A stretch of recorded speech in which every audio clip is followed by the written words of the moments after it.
Harvey's book. Anybody want a folder?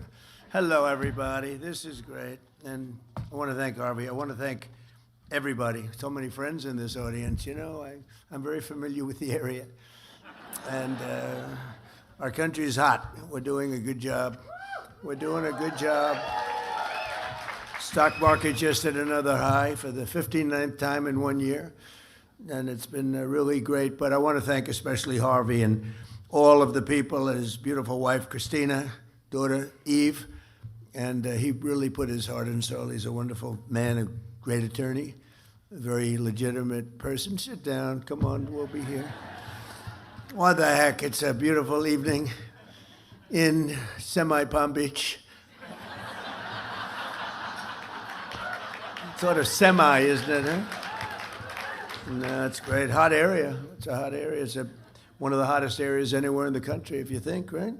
It's a pleasure to be back with so many friends and neighbors in a place that I love and a place that I call home, Palm Beach. It's been I've been here for a long time, and I begin by congratulating the Forum Club on 50 incredible years. The Forum Club. Wow. Harvey asked me if I do this. I said, no, I have a big speech. You know, I just had a big speech. You probably saw a big. And it's all over television. I said, where am I going now? He said, you're going to Kravis Center. But you know, honestly, Kravis Center is terrific. And I mean, I was saying, somebody said, you know, sir, you don't really have to do it. You can call up and probably do it. I said, are you kidding me? Can you imagine? This is a crowd where I know so many killers, very successful people. Some are nice, some are horrendous people, but I like the nice ones and the horrendous ones also. We have some really killers. I'm looking out there. Oh, these people, I've had to deal with them my whole life. They are brutal, but you know, you get friendly with brutal people too. I'm dealing with some quite brutal people right now in the lovely country of Iran. They are very brutal, and I will tell you, we're doing very well. You cannot give Iran a nuclear weapon. It's all I can say. You cannot. Because they would use it on a place called Israel very quickly, and they would use it in the Middle East, and they'd use it in Europe, and I guess we'd be next, and it's not going to happen. Don't worry about it. We've taken apart. We've taken their Air Force is non-existent. It's gone. Their Navy, they had a very strong Navy. They had the strongest Navy by far in the Middle East, many times over. They have 159 ships. Every single ship is at the bottom of the sea right now. They have no anti-aircraft capacity. They have no radar. They have no leaders. Actually, their leaders are all gone, too. It's part of our problem. We don't know who the hell we're dealing with. They call up, this is Mohammed, so-and-so, and I say, are you a leader? We're looking for a leader. It's the only country in the world, nobody wants to be a leader. You know, they say, would anybody like to be president? And there are no takers. But I think we're doing a great job over there, actually. We have they used the Hormuz Strait as a weapon for many, many years. They said they'll close it. So they closed it, then I closed it on them, which is sort of, they want a little business, they get no business. But it's going to work out because everything works out. You know, you look at what we did with Venezuela. That was an amazing military maneuver. And now we have a great relationship with Venezuela.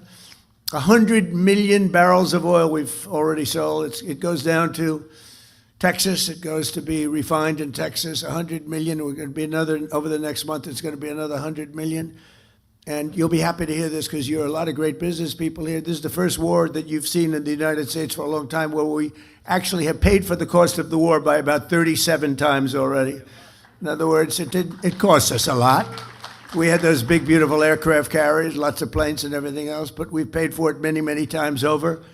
And we're getting along great with the people, the leaders of the country, and we're working with them very closely, and they're relying on us totally, and the relationship is very good, and they're doing more business now than they've done in 15 years probably. And we have the oil companies all moving in. The big American oil companies are all moving in. It's really been amazing. And then I said, well, all right, now we can take a little pause. We ended up doing you all know, you people that probably see the stock market more than almost anybody in the world. There's no group in the world that's more stock market oriented than the people in front of me. Many of you are responsible for some of those successful stocks, but the stock market hit today an all-time high again. It hit one yesterday, hit one the day before, during what they call a military operation. You know, they don't like the word war, and they call it a military operation because that way you don't have a war, you don't have legal problems. But you ever hear a situation where we're knocking the hell out of somebody and we have a Congress, please, you've only got 3 days left. We spent 19 years in Vietnam. We spent 12 years in Iraq. We spent 7 years in another place, 2 years in another one, 7 years in another one. We had another one for 14 years, and we're in there for 6 weeks. What's taking so long? Now, we could leave right now. Right now, if we left right now, it would take them 20 years, 25 years to rebuild the place. But we're not doing it because we have to do it totally right. We don't want to have somebody coming back in 5 years and you have an incompetent president, which we just went through 4 years of a very terrible situation, very incompetent. But this should have been done long before I got to office, so we had to do it. The crazy thing is I had all my financial people, Scott, Howard, all of the different people. And we're celebrating the success because we have the highest stock market. We broke 50,000 on the Dow. Nobody thought it was possible. They said maybe at the end of the fourth year, but probably in 6 years, 5 years, but not during this term. It's too much. We did it at the end of the first year. Then we broke 7,000 on the S&P. We did that at the end of this year, long ahead of schedule. And then I said, we have the most successful, by the way, more oil is being drilled right now than at any time in the history of our country. We're doing double, think of this, we're doing double Saudi Arabia and Russia combined. Double Saudi Arabia and Russia combined. Nobody knows that. And you see all of those big, gorgeous ships coming up from all over the world because the strait is closed by us, and they're coming to Texas now and Louisiana to load up, big ones. 2 million barrels of oil, the big ones, those are the big ones. And they're all heading up, and you see the line, they call it the conga line. I don't know what that's supposed to represent, but you see those graphs, it's made from Space Force, We were responsible for Space Force. We needed Space Force. We were being killed in space by China, by Russia. In my first term, I created Space Force. First time in 79 years that we did a new division, a new grouping, because you had the Marines, the Army, Navy, the Marines. We had the Coast Guard. We have all of the different branches of government, the Air Force. And they thought the Air Force and the Space Force would stay together. But the Air Force wants the Air Force. They're not going to give. And space is so important now. And we did Space Force. And all of those things, many of those things that you're saying is because of Space Force. And now Space Force we were losing badly in space to Russia and China militarily. Now we're way in the lead, way in the lead. We have the greatest space capacity of any country in the world. So we're very proud of that. We need it. We need it for protection because it's a nasty world out there. We need it for protection. So we're very proud of Space Force, but they, among other things, they give you beautiful satellite pictures of what's happening in the world. And when you look at the Hormuz Strait and you see all of those ships, all of those people and ships that they want to get out or they want to get in, they're all over the place. They're like little ants, right? They look like a little anthill. And hundreds and hundreds of ships. And we have a navy that is unbelievable. We put up, it's a blockade. It's a blockade. And you saw the other day where a massive tanker, this was bigger than 2 million barrels, a massive tanker was trying to run it, and the young captain of the ship from Annapolis, these guys are like central casting. You could put you could put him in. I'd say something about Tom Cruise. I was going to say better looking than Tom Cruise and taller, but I'm not going to do that because he's a friend of mine. I can't do that. But they're like central cat. You could move them to Hollywood right now. They'd be movie stars. But you saw him saying, "We have guns trained on your ship. Turn your ship around. Turn." And this is loudspeakers that go over the ocean, and they hear them from 2 miles away. Turn your ship around. Turn your ship around. And all of a sudden, yes, yes, we are going back to Iran. We are going back. They turned it around. It takes 10 miles to turn the sucker. You know, it's not like turning around a bicycle. It's big stuff. And then we had the other one you saw from 4 days ago where they were going to ram we call it an iron wall. It's essentially an iron wall. We have such great military and great Navy. And they were going straight through. And they said, turn your ship around. And there was no response. Turn your ship around. Evacuate your engine room immediately. And you see all these guys running out of there. Now, they're 5 miles away, and one shot into the engine room, blew up the engine room, the ship stopped. They used tugboats, and then we landed on top of it. On top of everything else, we then land on top of it, and we took over the ship. We took over the cargo, took over the oil. It's a very profitable business. Who would have thought we were doing that? We're like pirates. We're sort of like pirates. But we're not playing games because, you know, for 47 years, Iran has been pushing everybody around. They're the bully of the Middle East. They've been scaring everybody, Israel and Qatar, Saudi Arabia, UAE, Bahrain, Kuwait, all of them. They're all, it was the bully of the Middle East. I understand it. Bush made a mistake. He took out Iraq. You know, Iraq, and by the way, I congratulate the new president of Iraq. I endorsed him. I'm now in the business of endorsing political leaders from foreign countries, countries that nobody's ever seen before. And we have a pretty infallible record. We've won a lot of them, but I endorsed the man because we didn't like the man that was the president of Iraq, and we endorsed somebody that not a lot of people have heard of, and he won in a landslide. So I just spoke to him yesterday. But the relationships we have relationships that are very, very strong, very powerful relationships, and I think the Middle East is going to be taken care of.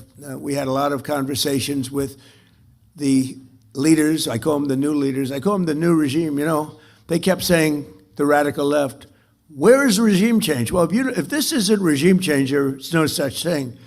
Because Khomeini in the first tier was gone.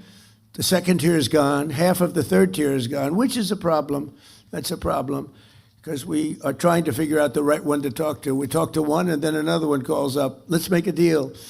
But I think we're in a very, I know we're in a very strong position.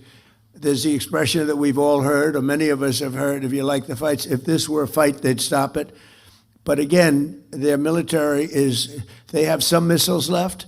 They have some missile-making capacity left. We've knocked out about 85% of their manufacturing capacity for new missiles out. We've knocked about 82%, but that means they have missiles left. We knocked out most of their drone-making factories, but they have some drone capacity left, and drones are pretty effective. But we've also developed, in the meantime, you know, if you remember, the German U-boats were a horror. Nobody could stop them, and then all of a sudden they come up with sonar, and it went from nobody could stop them that it was the worst place in the world to be is in a U-boat. The drone, anti-drone capacity that we have now is fantastic. They have new weapons, lasers. You got to see the lasers. They go into a laser, they just burn they just boom. And we have that, and we have very special machine guns with large-scale bullets operated by a computer. And as they come in, it just knocks them out like it's amazing. But with all of that being said, there's still danger. There's always danger with war. With war, you never know what happens. Look at Russia. It was supposed to be a one-day war, and it's 4 years, right? And you see that, and it's really a terrible war. And it's a lot of people died. Last month, they had 25,000 soldiers, mostly soldiers, killed. It's like a bloodbath over there, and I think we'll get that. We've settled 8 wars, and that should be the 9th. I think we're going to get it done, but it's a rough one. It's a rough one. But we're joined tonight by a lot of my friends and very distinguished people that are great people. the Palm Beach mayor, Danielle Moore. Where's Danielle? Where are you, Danielle? Hi, Danielle. How are you? Great person. We're working on a couple of things for good water. Let's say a nice water product, right? Like desalinization. I said, Danielle, why can't we be like a submarine? We have the best desalinization. We have the best submarines in the world. We can go for years underwater, all nuclear submarines, the nuclear ones. And one of the things we have is great water on the submarines, desalinization. So I'm saying, how does that sound for Palm Beach? So we're looking at it. We're going to play with it and see, boy, would that be nice from the standpoint of unbelievably clean, pure water. It would be great. So we're working with Danielle, and we're working with the council. And I think something's going to come up, whether it's filtering or desalinization. Desalinization's a little bit better and a little bit more expensive, like a lot. But, anything used by the Navy is the most expensive. But think of it, they can go forever in a submarine. Nuclear submarine can guide at just about top speed for 35 years without refueling. Can you believe it? Going at a very fast. We have the greatest submarines anywhere in the world. Nobody close. We're 15 years ahead of any other. We have the greatest military in the world. I rebuilt it. I rebuilt the military in my first term, and I didn't know I'd be using it this much my second term, but certain things have to be done. It was sad when in Afghanistan, some of it was left behind by people that should have never happened. Getting out, we wanted to get out. We were going to get out easily. We would have won. We would have won and then gotten out. We would have gotten out with great pride. But we left some of the military, but it was really just a small percent. It sounds like a lot, and it is a lot, but it was 2% of what we built up. We built a great military. But our submarines can go by nuclear power. Think of that. They can go for many years without stopping. They have water capacity, Danielle, unlimited water capacity. The one thing they don't have, you know what it is? Food. They have to come up every 90 days for food. The only thing we can't figure out is food. A little simple thing like that. But it's really amazing. Some of the things that we're able to do with the military, with a lot of other things too. Palm Beach Town Council President Ted Cooney. Thank you, Ted. Thank you, Ted. Good job. Good. Palm Beach County Administrator Joe Abruzzo, who's a phenomenal. You got a diamond there. Hey, I know a lot of town administrators, and you don't want to. This guy is a diamond. Thank you very much. You're doing a fantastic job. Thank you, Joe. A friend of mine, even though he's a Democrat, sort of a Democrat. I don't know if he's a Democrat, but he goes as I'll tell you one thing, he's a great sheriff, and he's a popular guy. Sheriff Rick Bradshaw.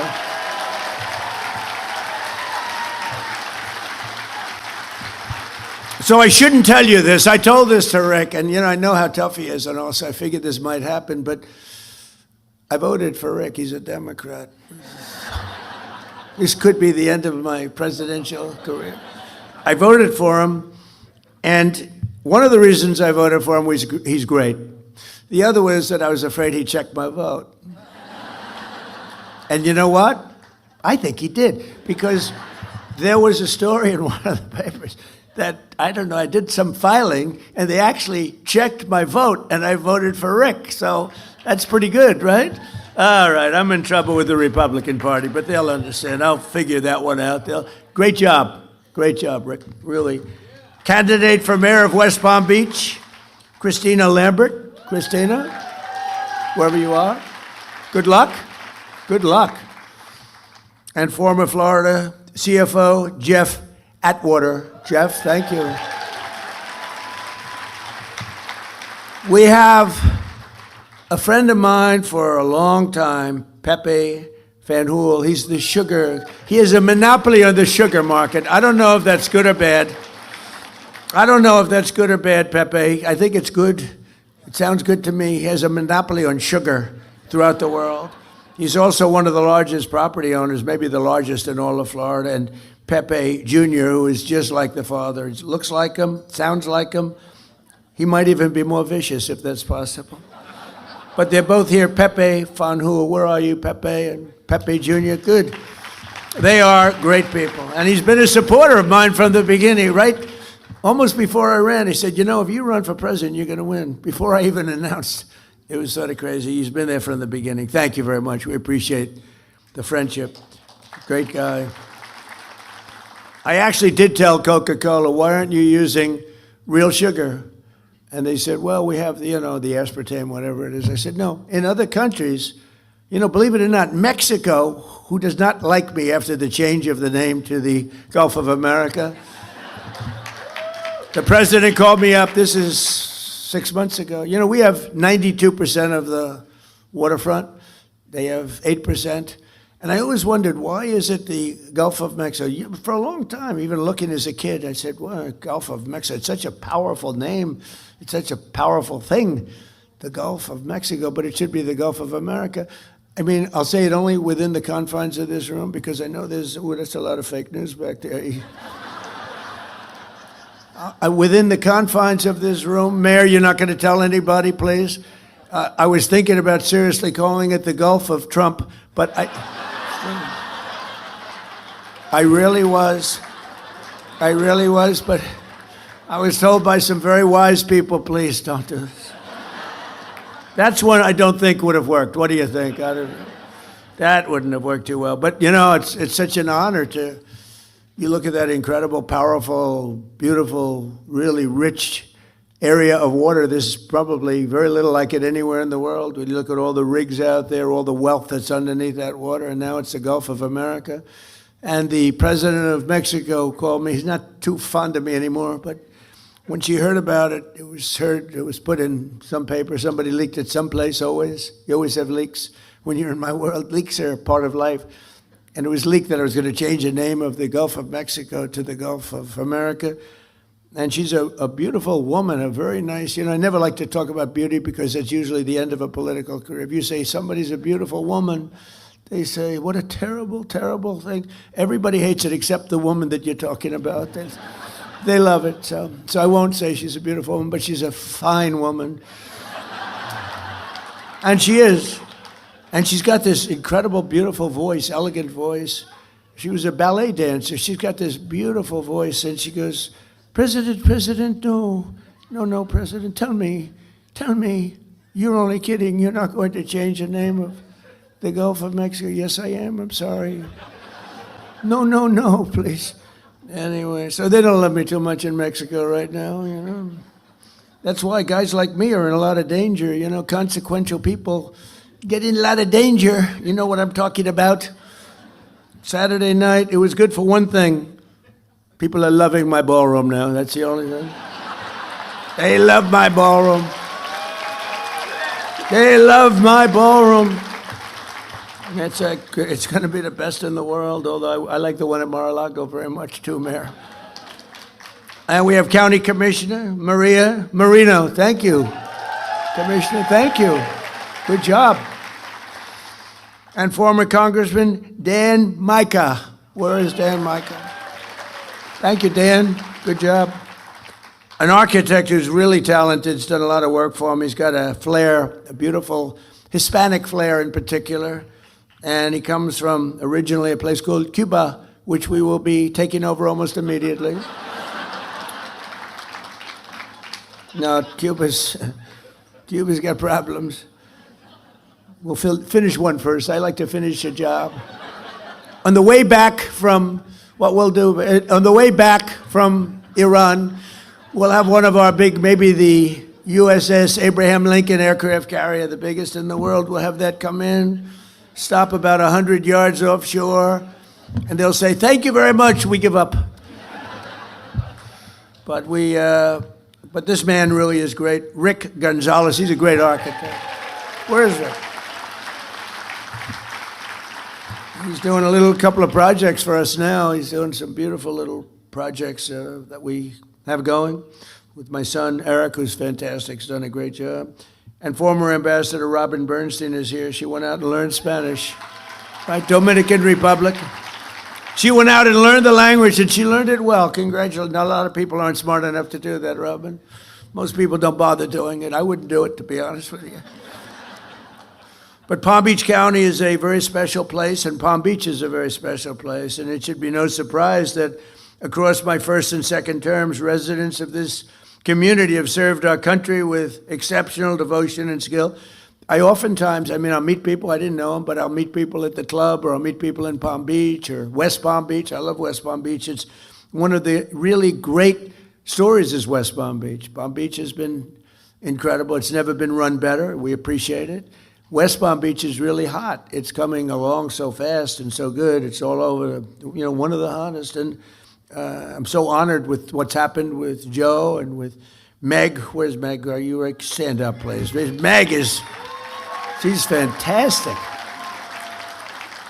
But I do want to thank you, and I want to thank everybody that voted. We was really a bipartisan vote, if you can believe it. I'm not used to that, when you have Democrats voting, but with the name change on the Southern Boulevard and the airport, and I can only tell you we will work to deserve that name, and we love you guys, and we're working with you in Washington and a lot of different things, and I think it's been a great partnership. Florida generally, but this area, I feel so strongly about it. We have to help and make it even better. All over the world, they love it, and they talk about it, and we have to make it and keep it first class and the best. So, but I want to thank you very much. I know how hard you worked on that. She's a really great person, and I don't know what her future is, but I think it's really good politically. I think she's fantastic, and she loves animals, right? She loves her and her husband. They love animals, and that's good. That usually is very good for votes. I was never as much, they all wanted me to buy a dog when I went to the White House. They said, sir, you'll be the first president in 68 years or something that doesn't have a dog. I said, it's not going to work for me. No, they like pictures of like Biden walking his dog, all that, but his dog was a vicious dog, kept biting our Secret Service people.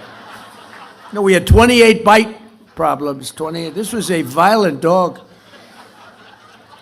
That's not a dog I'd want. But for 60 years, I guess, even longer, every president's had a dog because they do it for votes. Some of them do it because they love the dog. Probably most of them do it for votes. And I thought it would look quite fake. Like the fake news, it was quite fake. Can you imagine? Donald Trump has purchased a lovely, lovely little poodle. And he walks him religiously every day on the White House grounds as he's inspecting the ballroom that's going up. They walk deep down into a foundation that's going down to China. There's a lot of stuff going on in that foundation, let me tell you. A friend of mine said, boy, that's the deepest foundation I've ever seen for a ballroom. I said, yeah, a lot of things happening there.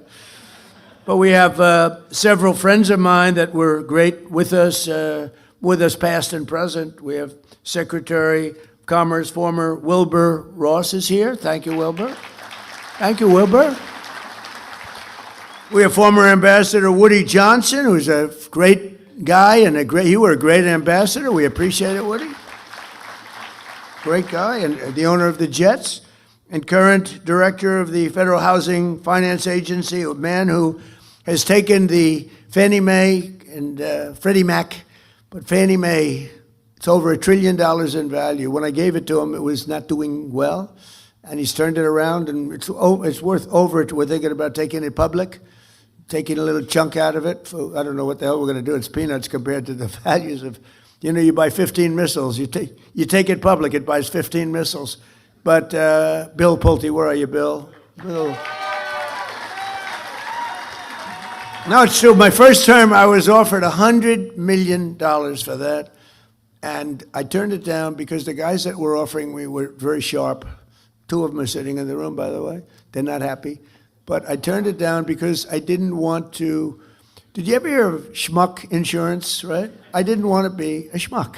I didn't want to have them flip it for $500 million in 2 weeks, which is always a possibility. It's always a little scary, especially in the world of politics. I was with a bank, a very good bank, a very hot banker who's going to the head of one of the biggest banks in the world, and he was also in charge of real estate for the bank, and they had a corner building on 57th and 5th Avenue in New York, and he wanted to sell it, and he made a deal, quick deal, nobody even knew about it. It was quick, and he sold it for $25 million, and the person that bought it flipped it the following week for $97 million, and that was the end of his job.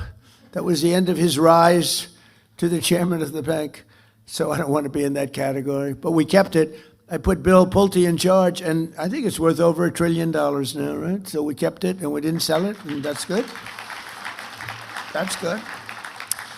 But not only have we lovingly restored they call it the crown jewel of Palm Beach, Mar-a-Lago, but we turned it into what everybody acknowledges. It's the hottest club anywhere in the world. I mean, I hate to say it about my club, but it is truly everybody that's been there. It's the hottest club anywhere in the world.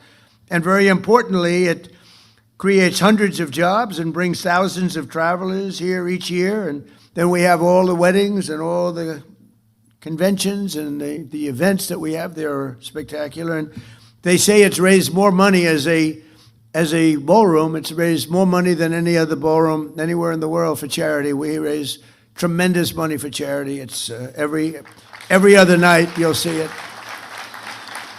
They raise it for incredible things. And just as Marjorie Merriweather Post, who, with her husband E.F. Hutton, that was a power couple. E.F. Hutton, remember? E.F. Hutton talks, everyone listens, right? He was the #1 guy. He's like some of the guys in this room was in a long time ago. This was in the early 1920s, roaring 20s, but Marjorie Merriweather Post was married to E.F. Hutton.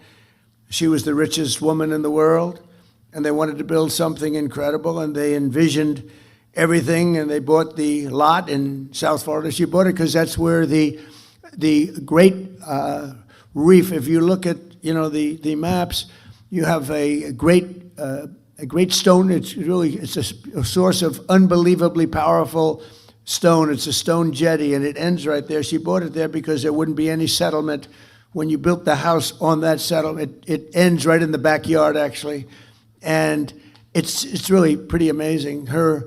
She envisioned something really great, and she built Mar-a-Lago along with E.F. Hutton. And at the time, and then you had the Depression, but she wasn't affected by the Depression, and she actually built other sections onto it because she wanted to give people jobs. She did a fantastic job.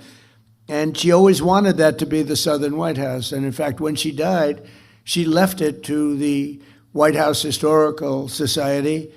And the late, great Jimmy Carter decided that Mar-a-Lago was too expensive for the United States. So fortunately for me, he gave it back to the Historical Society, and I bought it. And we spent a lot of money and made it great. I lived there for a while. Then I said, this is a very big house to live in. And, we had kids, and you have the kids running around the house. You can't find your kids ever. Where are they? Where are they? Which floor are they on? But it's a special place, and it's become a great, great club. And we've had all the foreign leaders, most of them. We had President Xi of China here a few years ago, and I'm going to be there in 2 weeks, by the way. That'll be interesting. But it'll be something because, he's amazing. He's an amazing guy.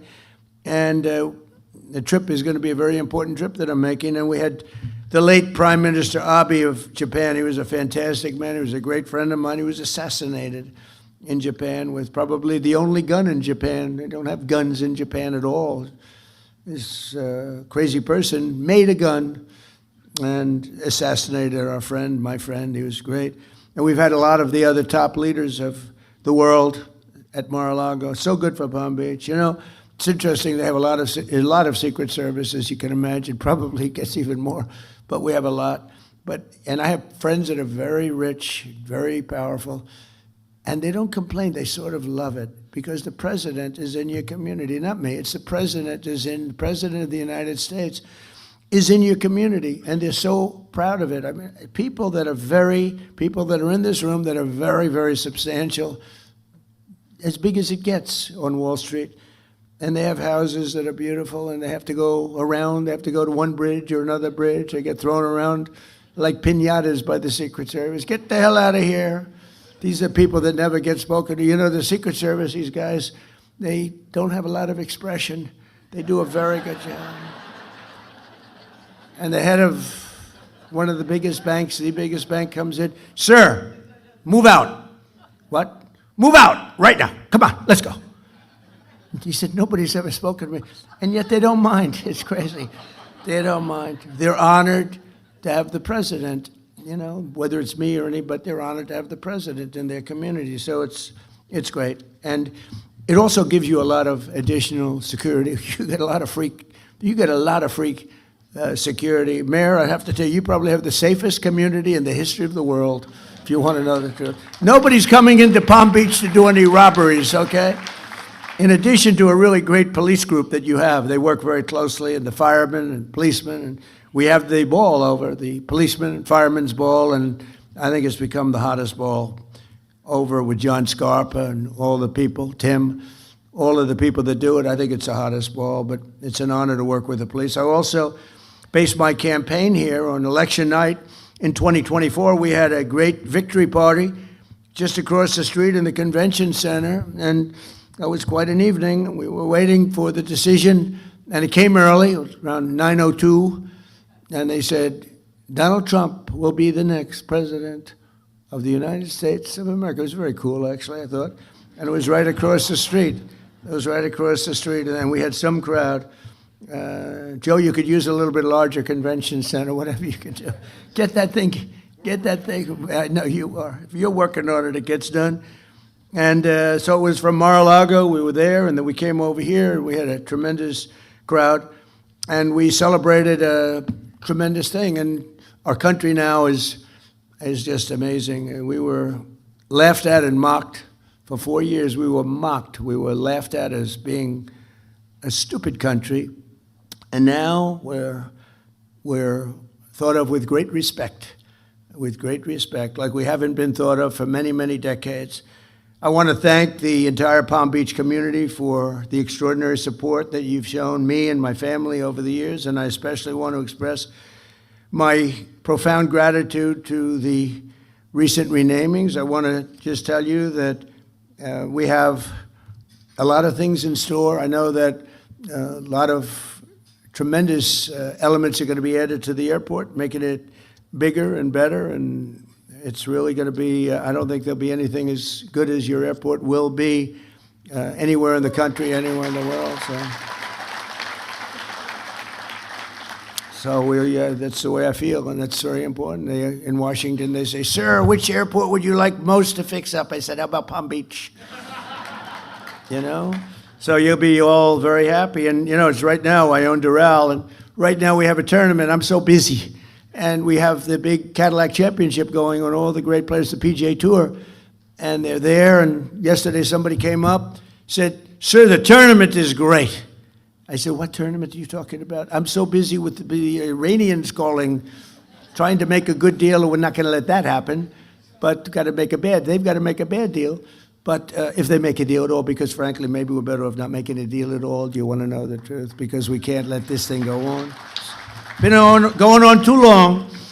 But under the leadership of Secretary of State Marco Rubio, a person from Florida, right? We're working hard to bring the 2035 World Expo to Miami, to Florida, and we'll support the jobs. It'll be bringing hundreds of millions of dollars, and it looks like we've got a real good shot. You know, I brought the Olympics here in my first term. I was the one, I got the Olympics, and I got the World Cup, both of them, and then the election was rigged. You see that now? How about the Southern Law, Poverty, whatever the hell they call it, where they supported the Ku Klux Klan and all sorts of other things, only to fight the Ku Klux Klan politically. They out there, we are fighting the Ku Klux Klan. They're the ones that are supporting it, giving it hundreds of, and many others, some even worse if that's possible. And now we found out, we got a whole lot of stuff coming. But I got the Olympics and I got the World Cup, and they're coming in now. And, you know, it's interesting how things work out, because I missed my second term the traditional way, right? It was very sad. I had to make a decision what to do. And I said, you know, when I got the Olympics, I said, boy, it's really sad because I got it. Nobody else, I got it. And I was dealing with those guys politically, and they said, sir, we're going to choose the United States of America. I said, wow, that's great. It was the Olympics. Then the World Cup. Johnny Infantino, who's the head of it, he's a friend of mine. I said, Johnny, you got to give us the World Cup. And he gave it to us. The problem was it wasn't in the next 4 years. It was in 6 years and 7 years, so I wouldn't be president. I said, you know, I got the Olympics, I got the World Cup, and I won't be president. And then all of a sudden I realized I am going to be president during the Olympics and the World Cup. It's amazing. And, it's very interesting, though. I tried taking the third because we also have the 250th year. This is a great term when you think of it, with all the things we've done.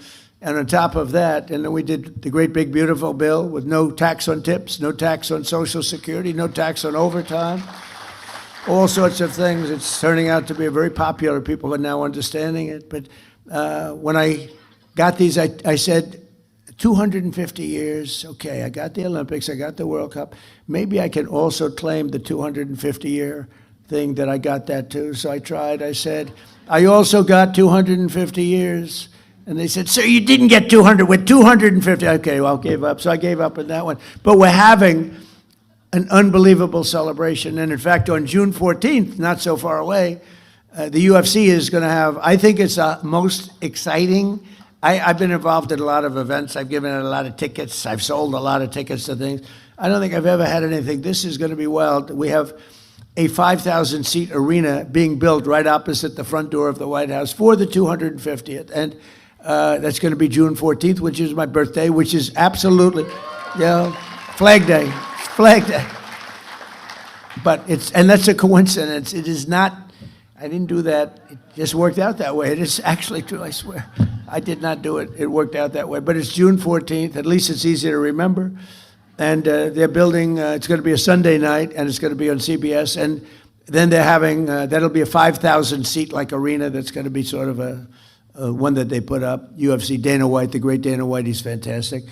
And then they're having anywhere from 75 to 100,000 people in the park, right across from the White House. It's a beautiful circular park, ellipse, and that's going to be having thousands and thousands of people. And they have 8 massive screens being built, and people are going to be able, there's no charge to anybody, everything's free.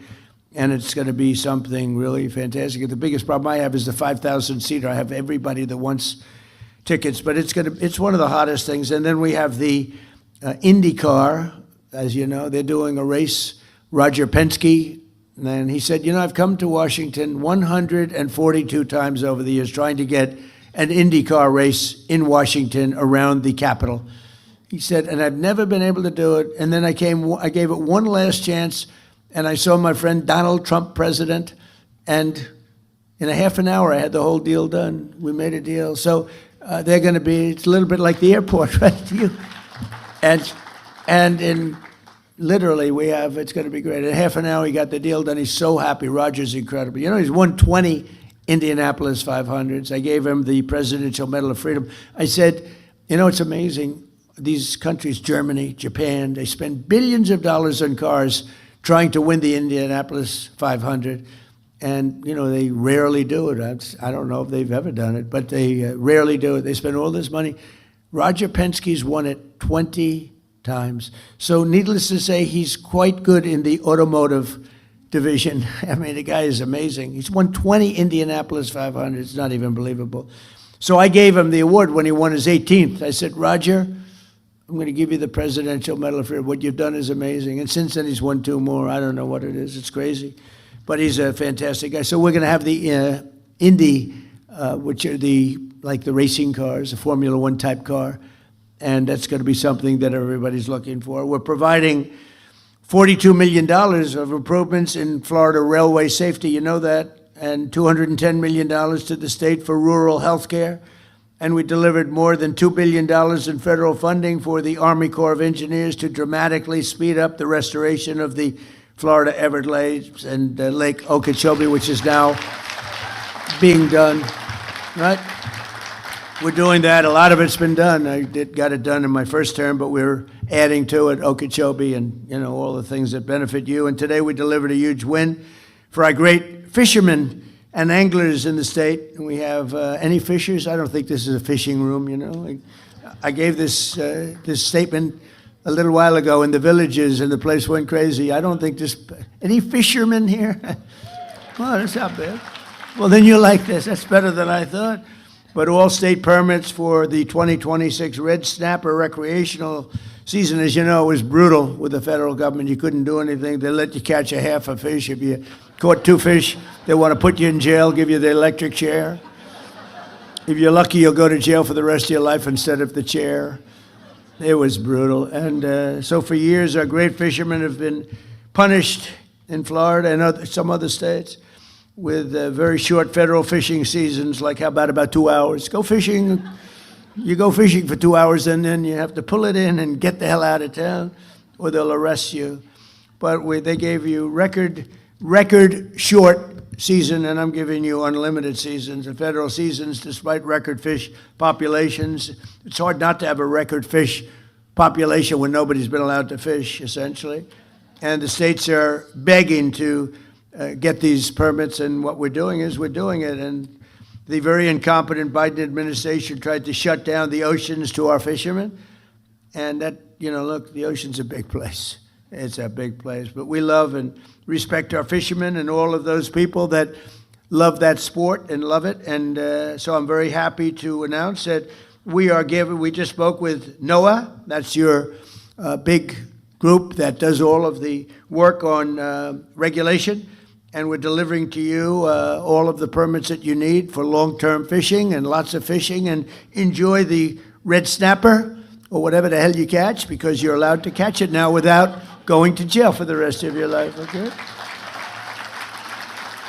And with the support of many people in this room, a lot of them, we had the most successful first year of any administration in history, they say. Even the radical left Democrats are saying that. We took the most dangerous, unsafe, violent, and open border in the world, and anywhere in the world, there's no border like this, and created the most secure border in U.S. history with 0 illegal aliens entering our country in the last 11 months. Think of it. We went from 25 million people coming in to 0, and the people that make up that list are the Democrats. Nobody even tries to come in because the border is so tight right now that you just don't even try. It's amazing. And we had an open border that was allowing terrible situation. We were allowing people in jail, people in mental institutions, drug dealers, murderers. 11,888 murderers coming into our country. Many of those people murdered more than one person. One murdered 7 people, and they're releasing them into our country. It's terrible. The murder rate in the United States is now the lowest it's been in 125 years. Can you believe that? It's sort of terrible to say in a way, because who wants to talk about murder? But we had a murder epidemic, and it's now the lowest since before my father was born, 125 years, 1900. And that's an amazing thing. And the crime rate in the capital, Washington, D.C., which was a disaster. When I came in, it was one of the more dangerous cities in the country. It's now the lowest, it's considered now one of the safest cities in the country, which it should be. We moved in the National Guard. We took out over 5,000 hardened career criminals. Many of them came in during the open border of Joe Biden, and they made it just a horrible place. It was never that safe, believe it or not. People were getting killed, but they were losing 3 people a week on average, murdered 3 people, 150 people a year. Kids would come in to see the Washington Monument or the Lincoln Memorial, and they'd go home in a casket. They'd call their parents and say, "I'm sorry, your son's been killed." And we moved some very strong people into the area. And in a period of a month, it was much better. 2 months, it was better yet. And now it's considered a very safe city. Restaurants which were closing all over town. They were even dangerous if you got there. They'd rob the interior of the restaurant. They'd go and raise your hands, give you money. It was terrible.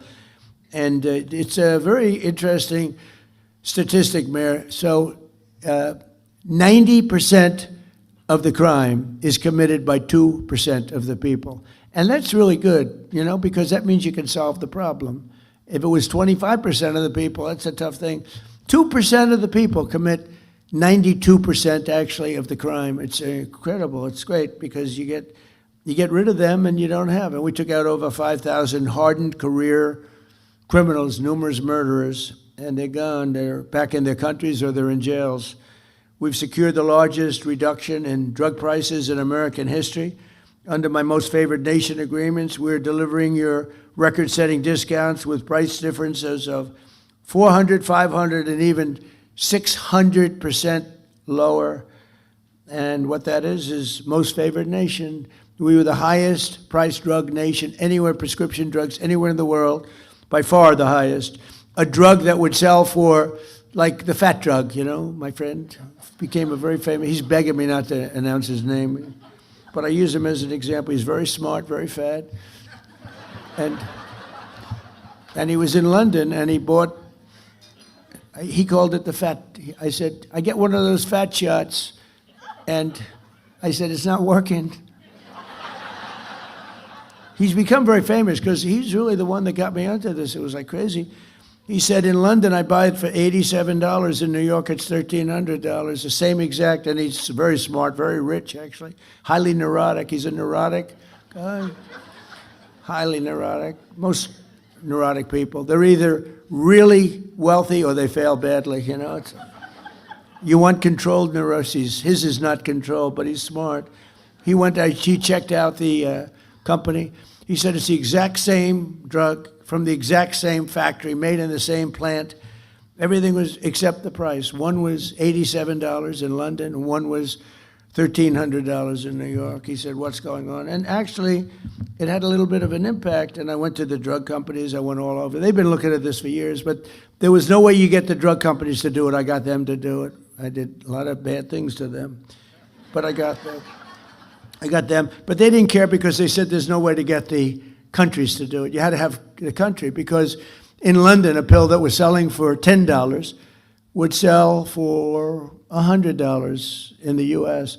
In Berlin, $5 compared to $87, $90, $95.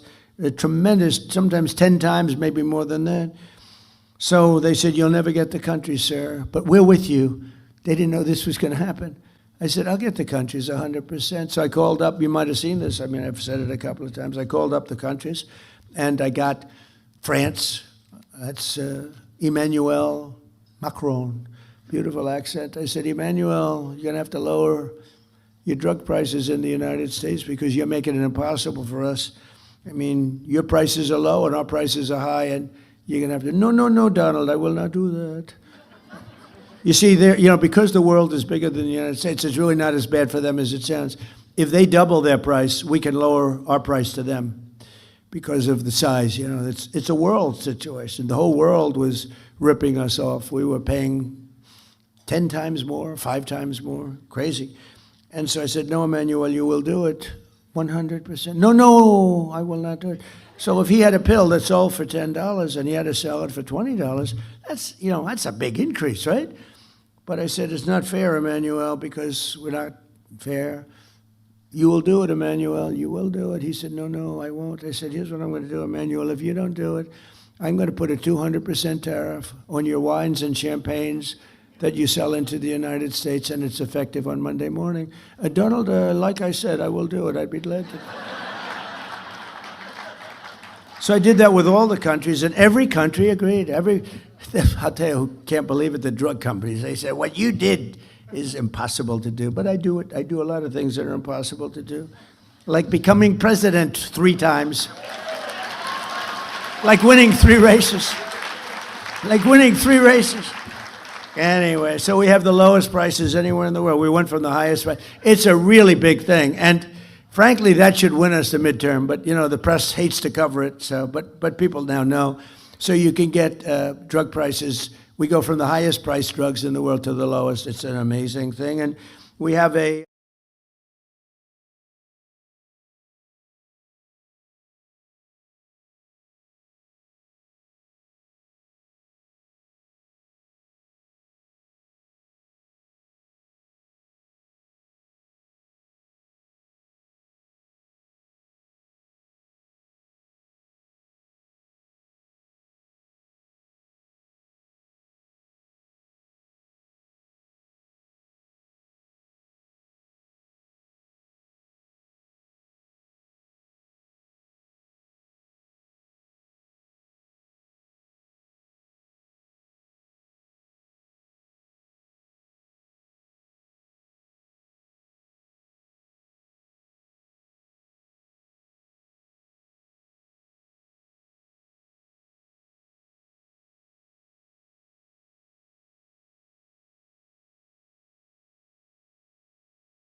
ये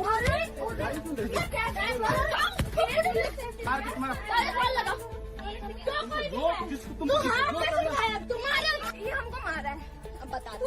जिसको जो करना है करो, हम आप staff है, तुमको पता है? कुछ भी रहिए, कुछ भी रहिए, तुम्हारा थप्पड़ के मारा अपने घर वाले और तुम लोग यो अरे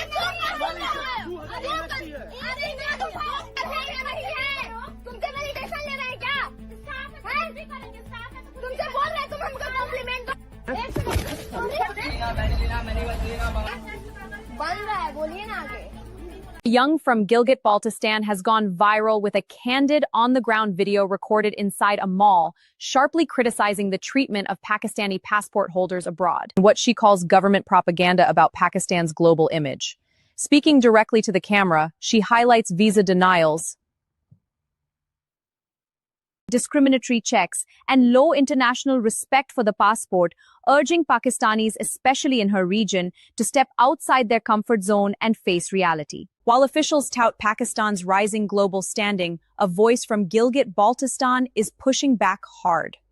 In this unfiltered clip, a young woman shares her experiences traveling with a Pakistani passport and the harsh reality she says many back home refuse to acknowledge. Here's her message. बाहर किसी मुल्क में जाके देख लेना कि तुम्हारी क्या औकात है, तुम्हारे पासपोर्ट की क्या औकात है, या तुम्हारी कितनी वैल्यू है, ठीक है। ये मैं भी जब अपने एरिया में थी, अपने मुल्क में थी, मुझे लगता था कि यार हमारे मुल्क से बेहतर कोई नहीं है, हमारे गवर्नमेंट से अच्छा कुछ भी नहीं है। जब मैं बाहर आई और बेसिकली हम गिलगित बल्तिस्तान के, तो हमें फेस से लोग नहीं पहचानते कि हम पाकिस्तानी हैं भी कि नहीं, ठीक है, हमें फॉरेनर समझते हैं। लेकिन जैसे में पासपोर्ट पकड़ाते हैं हम, वो हमारा ग्रीन पासपोर्ट देखते साथ ही उनकी फेशियल एक्सप्रेशन चेंज हो जाती है, वो इतना नफरत करते हैं हमसे।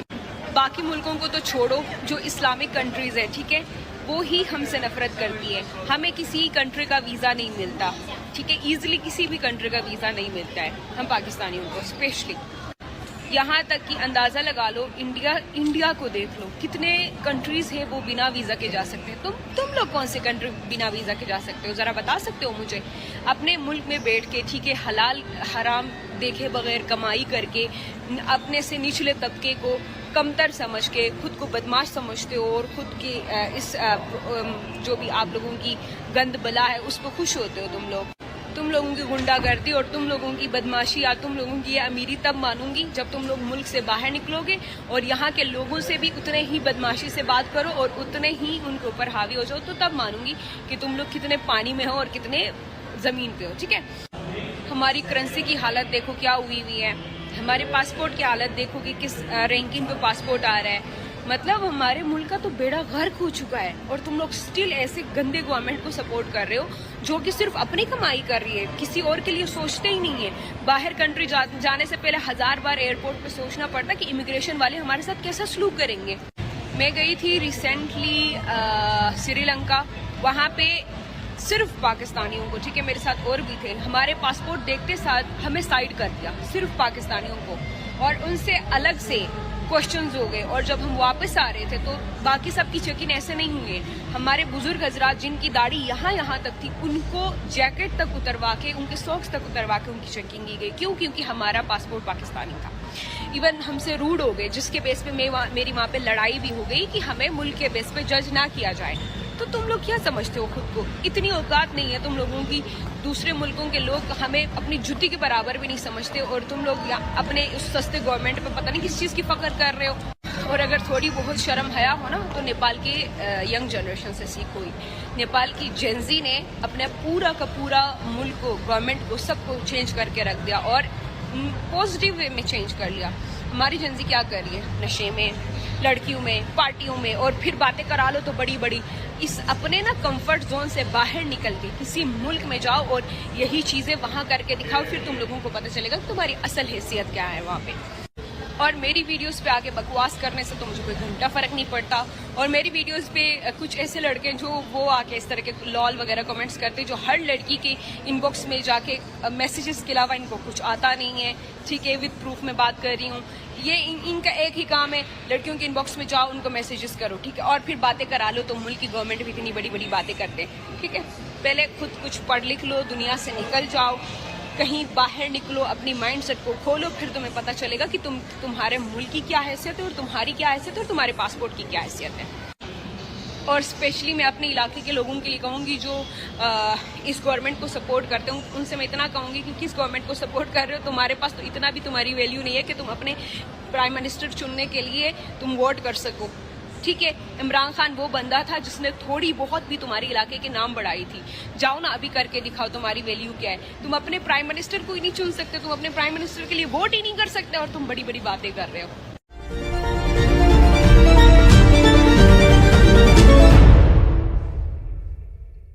Tonight in Portland, investigative journalist Katie Daviscourt was violently assaulted while reporting outside the ICE facility on South Waterfront. Masked Antifa protesters mobbed her during May Day actions. A rock thrown by a black bloc suspect struck her face as she tried to leave.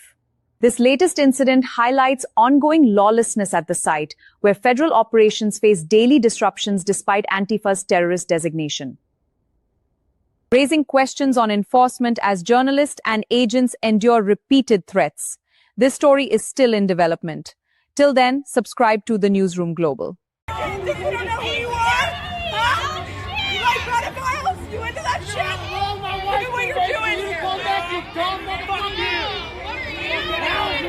Alright, so I'm pretty sure I'm in danger. And I am going to leave.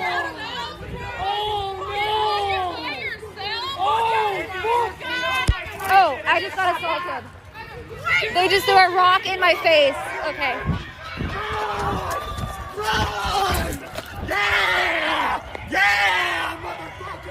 Okay, so that one just threw a rock in my face.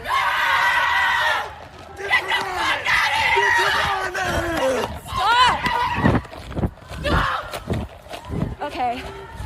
I'm in serious danger. All right, please share this. I'm gonna fucking wait for this, bitch!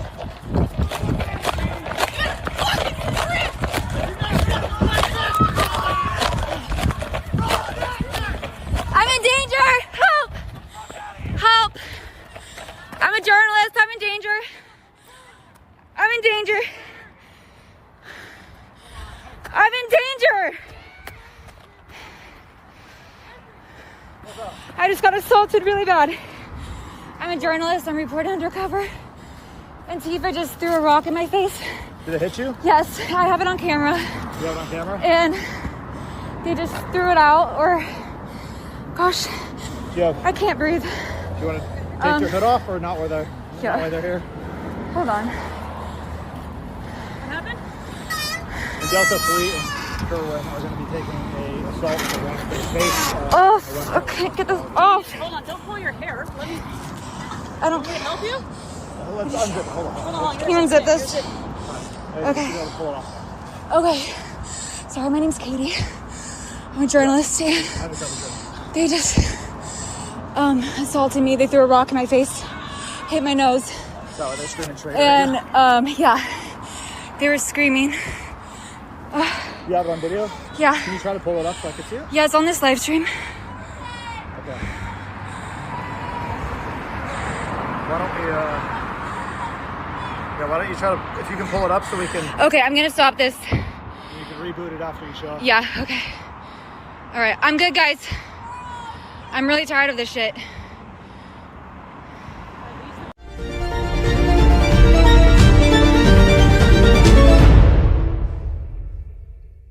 In a historic political shift, the Bharatiya Janata Party secured a landslide victory in the 2026 West Bengal Assembly elections, winning approximately 207 seats out of 294. The Trinamool Congress, which had ruled the state for 15 years under Mamata Banerjee, was reduced to around 80 seats. This marks the end of TMC's long dominance. Several senior TMC ministers, including Mamata Banerjee in her Bhavnipur constituency, faced defeat in this major political change. News of the BJP's sweeping win spread on May 4, 2026. Celebrations by supporters turned into scattered incidents of vandalism targeting TMC party offices. Police reported such events across Kolkata and surrounding districts, starting from the afternoon of May 4 and continuing into the night. One prominent incident occurred at the TMC office in Ruby Crossing, Kasbah area of South Kolta near Ruby Hospital. Nighttime video shows a crowd waving BJP Lotus flags, breaking windows, damaging shutters, and pulling down banners at the office. The handheld footage captures chaotic scenes under streetlights as the crowd celebrates amid the vandalism of the party office. Similar vandalism was reported in Toligung, Baruipur, Kamarhati, Baranagar, Howrah, and other areas, with some cases of arson. In Toligung and Baruipur, TMC leaders' hoardings and photographs were torn down and thrown on the ground. The Trinamool Congress strongly condemned these acts as post-poll violence by BJP supporters and an attack on democracy. TMC leaders accused the BJP of trampling on opponents and urged authorities to take strict action against the culprits. The BJP denied any organized involvement and attributed the incidents to spontaneous public anger after years of alleged TMC misrule. Senior BJP leaders called for calm and restraint as the party prepares to form the new government in West Bengal. West Bengal has a long history of intense political rivalry and violence during and after elections from all sides. Police have registered cases and deployed forces to maintain order while investigating these post-poll incidents. These incidents, though limited, highlight the deep polarization in the state following the election results. As West Bengal transitions to a new government, the focus remains on restoring normalcy and ensuring the rule of law. The mandate given by voters for change now takes center stage in the state.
উত্তেজনা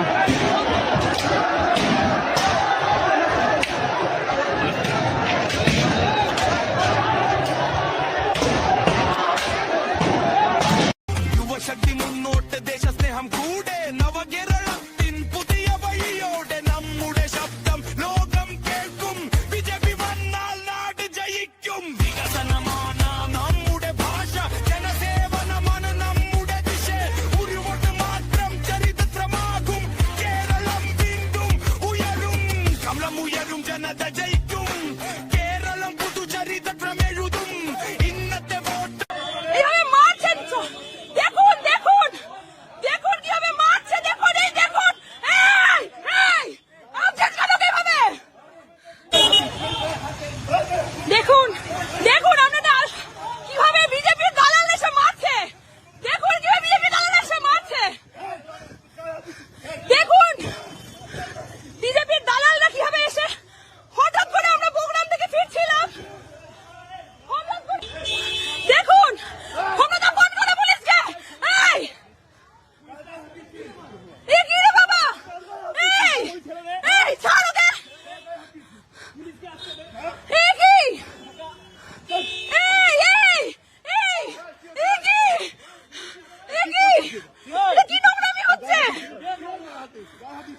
disturbing video from Bennett University's girls' hostel in Greater Noida has shocked the nation. What begins as an argument quickly turns into repeated slapping, verbal abuse, and intimidation. Seniors surround a junior student, demanding apologies while hurling family insults. Is this ragging or a personal vendetta that spiraled out of control? The clip has gone viral, sparking widespread outrage and calls for strict action. Incident unfolds inside a hostel room. A group of senior girls confronts a junior student, reportedly named Anushka. The confrontation appears to stem from a prior verbal spat involving comments about parents and possible jealousy over a shared crush. Here's how it plays out. The seniors tell her, "Now you'll apologize to everyone. One apology, one slap." The victim tries to reason, saying she was already apologizing.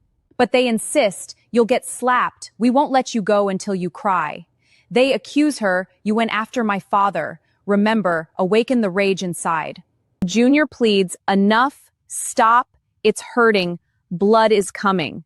The response is cold, "We can't see it, say sorry to everyone." Later they warn her, "After today, this matter won't come up for 2 years." Multiple girls hold her down while others slap her and film the scene instead of intervening. This isn't just another ragging video. Social media users are calling it hooliganism disguised as senior-junior tradition. Many point out it was a toxic personal fallout between two former friends, allegedly over a boy that escalated violently. Bennett University has a strict anti-ragging policy in line with UGC guidelines. Punishments range from fines and hostel suspension to rustication and expulsion. No FR has been filed yet, as reports suggest the victim and her family have forgiven the aggressors and the families already know each other. According to latest updates, the main accused, City, has been rusticated. Accomplices have been fined and an inquiry committee has been formed. Despite existing laws and helplines, such incidents keep happening on Indian campuses. This case raises serious questions about hostel supervision, student safety, and how personal jealousies can turn into physical violence inside educational institutions. Parents pay heavily for quality education. Incidents like this destroy that trust. Students, alumni, and parents are now demanding better CCTV monitoring, stronger anti-ragging cells, regular counseling, and zero-tolerance enforcement. The National Anti-Ragging Helpline remains 1800-805-522. Whether this was classic ragging or a personal fight that turned ugly, one thing is clear: physical assault and bullying have no place in any educational institution. Bennett University and the authorities must act swiftly and transparently to restore faith in the campus. Education should shape futures through growth, not fear. What are your thoughts? Was this ragging, bullying, or a personal dispute? Share responsibly and report any such incidents. Stay safe. भाई good girl है ना इंसान करती थी अब तूने वो delete कर दिया मैंने नहीं करी है गाइस 2:50 से कमरा बंद होने वाले सुन भाई सुन 10 मिनट है पूरे आपके पास अब तू सबको सॉरी बोलेगी एक खुराक एक सॉरी एक खुराक ठीक है कैसे सॉरी बोल रहे थप्पड़ वाली चीज नहीं होगी क्यों नहीं होगी अरे होगी थप्पड़ तो हम कहीं नहीं होगी अरे होगी थप्पड़ भाई तू जब तक रो नहीं जाएगी यार तेरे अंदर से तन बदन में सॉरी से मिलेगा हम तुझे भेजेंगे भाई तेरा जेन्युइन हमें पता है थप्पड़ अगर नहीं होगा तो बाबू हमें तेरा जेन्युइन पता है हाथ बता गंदगी मत हमें नहीं मैं थप्पड़ वाली नहीं मैं जने को सॉरी बोलती अरे तेरा सॉरी छोड़े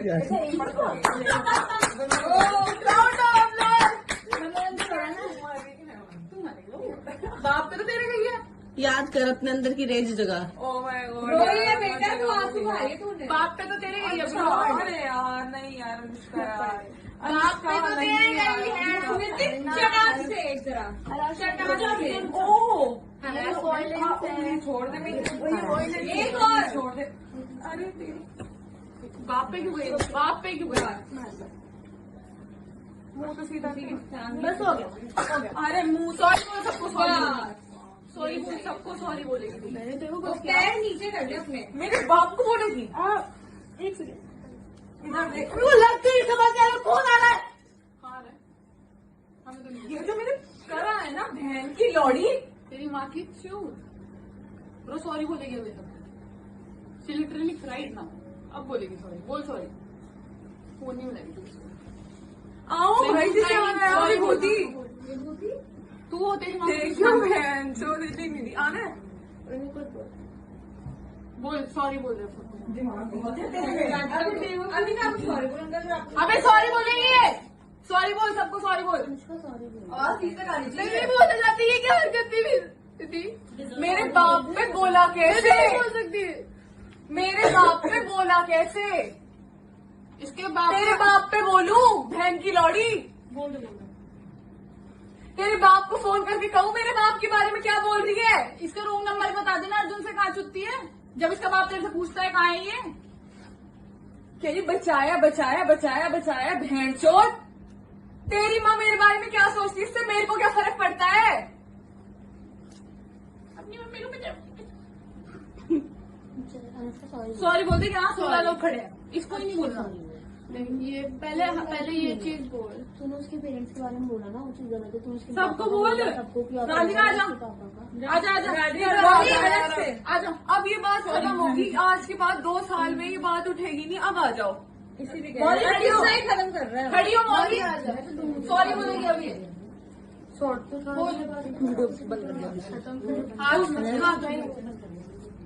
बेनेट यूनिवर्सिटी की आज दोपहर मेरे पास एक वीडियो आई जिसमें कुछ लड़कियां एक लड़की को इतनी बुरी तरीके से असॉल्ट कर रही हैं, उसके साथ जाति कर रही हैं, उसका शोषण कर रही हैं कि उसको हरेसमेंट किया जा रहा है, उसको टॉर्चर किया जा रहा है कि एकमात्र कोई छोटी मोटी बात को लेकर।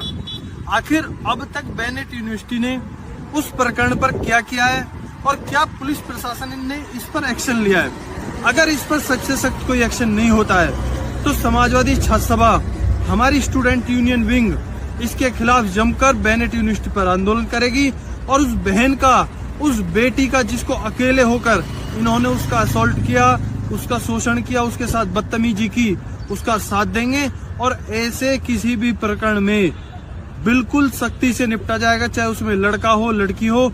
लेकिन अगर इस पर कोई एक्शन नहीं हुआ तो समाजवादी छात्र सभा बड़ा आंदोलन करेगी और यूनिवर्सिटी की सच्चाई सबके सामने खोलेगी कि इस तरीके के प्रकरण यूनिवर्सिटी में होते हैं जिसका नाम बेनेट है।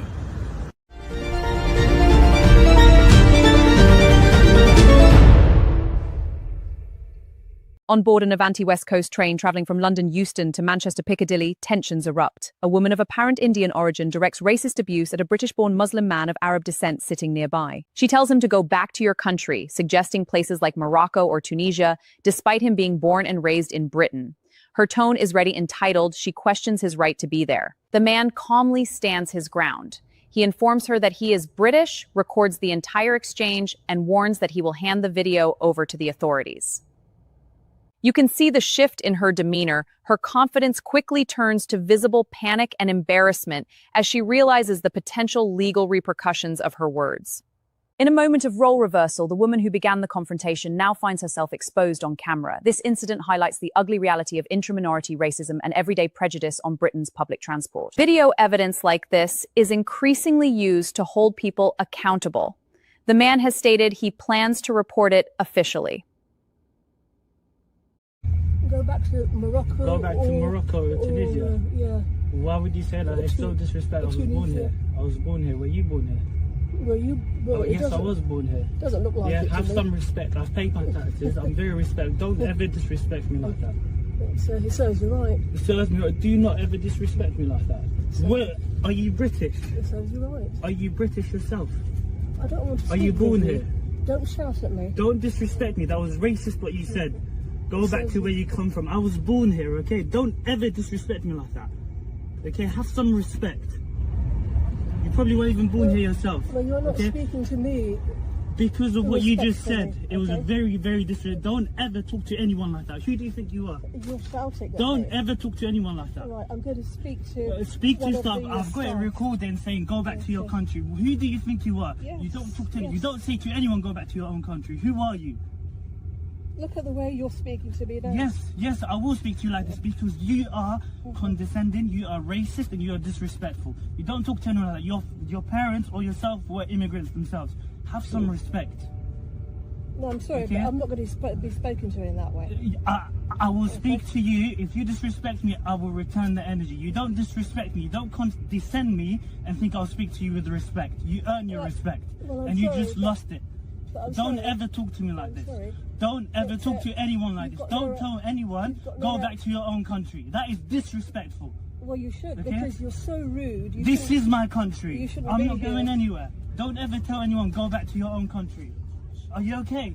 I'm sorry, but I'm not going to be shouted at. I will shout at you Yeah. because you were just racist. You was disrespectful. You're the only one who's You shouting. do not tell anyone go you back know. to your own country. I'm not shouting. And now you're gaslighting me. You You're should the go one back to your who's own country. shouting, I've to got it me. recorded. Okay. She told me go back to your country, and she was Yeah. sticking up the middle finger. She's an immigrant herself. Well, listen. Who do you think you are? Well, listen. It's disgusting. You're Well, a listen. disgusting woman. Well, listen. That's what you are. Show it to the police. Go on. I will. Yeah. Okay, I'll show Yeah. it to the staff. Show here. it to the Don't staff, ever show it to the disrespect police. anyone. You know what? Shut up. Don't Shut stick up. me.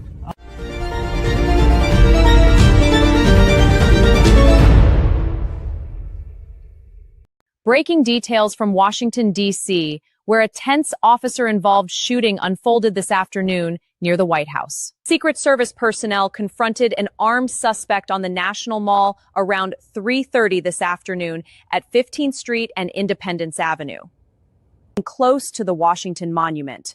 When the individual fled and opened fire, officers returned fire, striking the suspect. The armed man was transported to hospital in stable condition.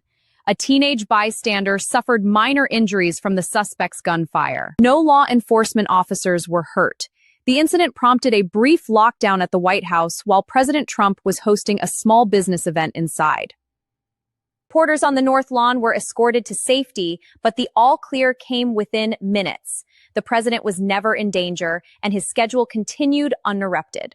Vice President Vance's motorcade had passed through the area shortly before, but officials say there's no indication he was the target.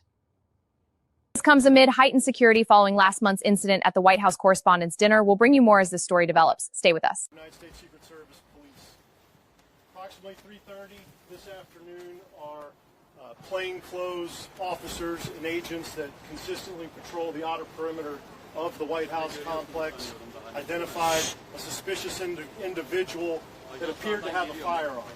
They called in support from our marked uniformed Secret Service police to make contact with that individual. Upon making contact, that individual fled briefly on foot, withdrew a firearm, and fired in the direction of our agents and officers. They returned fire and engaged. That individual was hit. He's since been transported to the hospital. I have no comments on his condition. I can tell you that at least only one bystander was hit by the suspect. That individual, it's a juvenile, did not sustain any life-threatening injuries, but he's also receiving treatment at the hospital. I'll point out that not long before this shooting occurred, the Vice President's motorcade did transit through this area. The investigation itself, in terms of the use of force in the shooting, will be conducted by Metropolitan Police Department. I'll pause there. Do we know how your guys identified this person as being suspicious? Was he on a radar, or just how he appeared? No, my understanding is they observed a print, we would call it, visual print of a firearm. These are trained surveillance detection personnel out there looking every day to look for just that. Not far from the White House complex, and they observed a visual print of a firearm. Did he attack the motorcade in any way? Did he approach it with any menace? No, not to my knowledge. Was there any other reason to not That's enough for me. And do we know if the child who was struck was definitely struck by the shooter, by accident, perhaps by the officer? I can't say, and we'll let the doctors figure that out, but everything I've seen leads me to believe, and the investigators believe, he was struck by the suspect. So when this man was spotted near the White House, but not on the property? Correct. Not on the property. We're not far. We are, just real quick, we're not far at all. You have been here from where this incident took place. Did he tell us exactly where he was spotted? Not here? It was... I can't say exactly, but they had been following him for a brief period of time before uniformed police engaged. You mentioned he didn't approach Let's go one at a time. Go ahead. the motorcade. Was there any indication that was his intent? No. but we will get to the bottom of that. Did he say anything to the officers? I'm not at liberty right now until we get. But for was there sure. any sort of communication? Again, I can't say right now. Was the vice president in the motorcade when he passed before this happened? Yes. And Matthew, we see a backpack and sneakers there. Are those the suspects or are those the kids? I'm not sure. The backpack you probably see is our first aid trauma kit that our officers providing life care after shooting the suspect. Do you have an age on the child that was struck? Is it male or female? Anything? I can just tell you right now that it's a juvenile. So do two more questions, guys. The other attempts on President Trump's life? I'm sorry, say again? Do you believe this is related potentially to the other recent attempts on Trump's life? I can't say. I'm not going to guess on that. I can tell you that every time, one, we're patrolling this area and every site we do, 24/7, hardcore. Whether or not it was directed to the president or not, I don't know, but we will find out. Weapon recovered? Yes. And Matthew, one last question, guys. I'm going to hold on that. And Matthew, I'm sorry, real quick. This lady.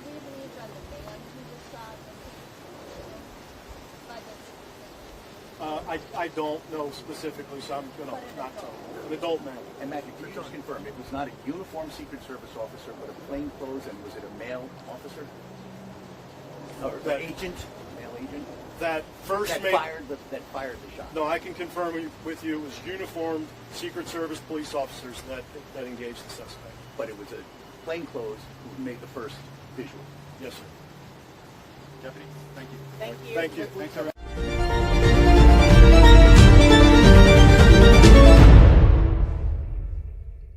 Tragedy in China's fireworks capital. A massive explosion at a factory in Luoyang, Hunan has killed at least 26 people. The blast struck the Huaxing fireworks plant on May 4th at 4:43 p.m. local time, injuring 61 others. Luoyang produces a huge share of the world's fireworks. Eyewitness videos showed towering smoke and flames at night. Buildings were flattened. Debris flew hundreds of meters. Windows shattered in homes up to a kilometer away. Tragedy in China's fireworks capital. A massive explosion at a factory in Luoyang, Hunan has killed at least 26 people. Over 1,500 rescuers used drones and robots to search the rubble. 7 people were pulled alive from the debris. Rescue operations are largely complete. Families of the victims are now in mourning. This is not the first incident. Fireworks factories in China have a history of deadly safety failures. The deadly blast highlights the dangerous human cost behind one of China's major export industries.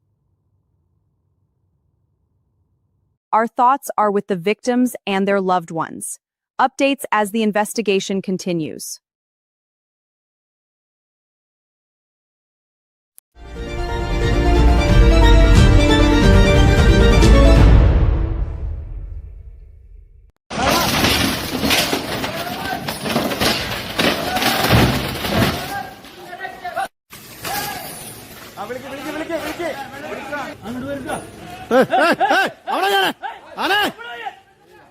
Good evening.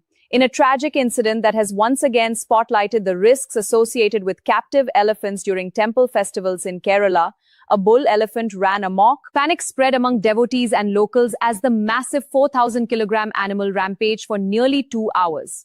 Forest officials, police, and a rapid response team from Malayatur and controlled the animal, sustained serious injuries, and was rushed to a nearby hospital, where he is currently under treatment. Vishnu was grabbed by the trunk, trampled, and gored, leading to his immediate death. The primary Mahout, Pradeep, who attempted to intervene and damaged the temple compound wall. It tragically killed Vishnu, a 40-year-old lorry driver from Kollam, who had transported the elephant to the site. In the chaos that followed, the elephant broke free from its restraints, lifted and flipped several parked cars, smashed numerous two-wheelers, suddenly became uncontrollable while being prepared for routine activities such as bathing and watering. The animal, which entered a state of must, a natural period of heightened aggression and hormonal surge in male elephants, had been brought from Kollam for a festival at a nearby temple and was taken to the Kidangur Mahavishnu temple premises for blessings. According to police and eyewitness accounts, the incident unfolded around 9:45 a.m. The elephant, identified as Mayanad Parthasarathi, near the Kidangur Sri Mahavishnu temple in Angamali, Ernakulam district, on the morning of May 1, 2026, resulting in the death of a 40-year-old man and serious injuries to its mahout. Eventually brought the elephant under control by firing tranquilizer darts. It was later secured to a coconut tree near the temple grounds. This is not an isolated case. On the same day, another elephant named Vaswadi Kasnathan turned violent at the Kudalmanikim temple in Irinjala Kudathrissar, killing a 25-year-old mahout named Shrikutan and injuring another handler. These incidents mark the 6th and 7th deaths linked to captive temple elephants in Kerala in just the last 4 months. Kerala is home to over 500 captive elephants, many of which are paraded during summer temple festivals amid high heat, noise, crowds, and stress, conditions that experts say exacerbate must and increase the risk of such attack. Animal welfare groups have long raised concerns about the welfare and safety protocols for these animals, while temple authorities emphasize the deep cultural and religious significance of elephants in traditional festivals. Police have registered a case and investigations are ongoing to determine if any lapses in handling contributed to the tragedy. Authorities have appealed for caution during ongoing festival seasons. Our thoughts are with the family of the deceased and the injured. This is a stark reminder of the delicate balance between tradition and safety in our state's revered temple practices. We will continue to update you as more details emerge. Stay tuned for further developments.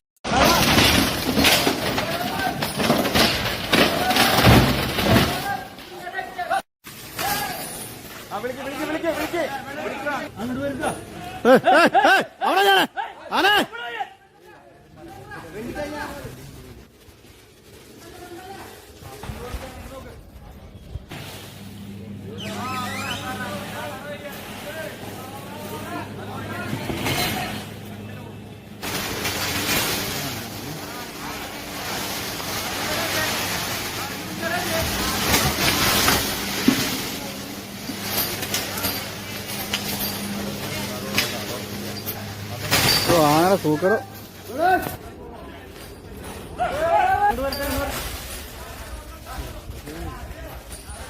ആന നല്ല റോളാന്നേ കലിപ്പുണ്ട് ആനയ്ക്ക്.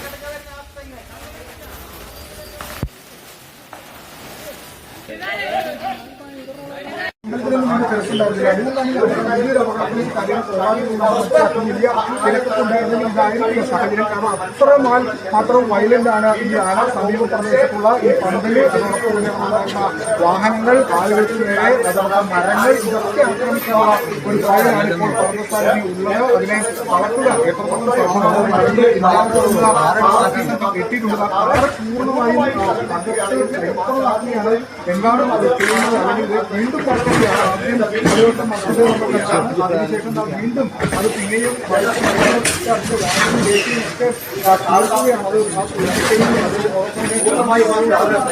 സാഹചര്യത്തിലേക്ക് കാര്യങ്ങൾ എത്തിയിരിക്കുകയാണ്. ഒരു തരത്തിലും ആനയെ തളയ്ക്കാനാകുന്നില്ല എന്നാണ്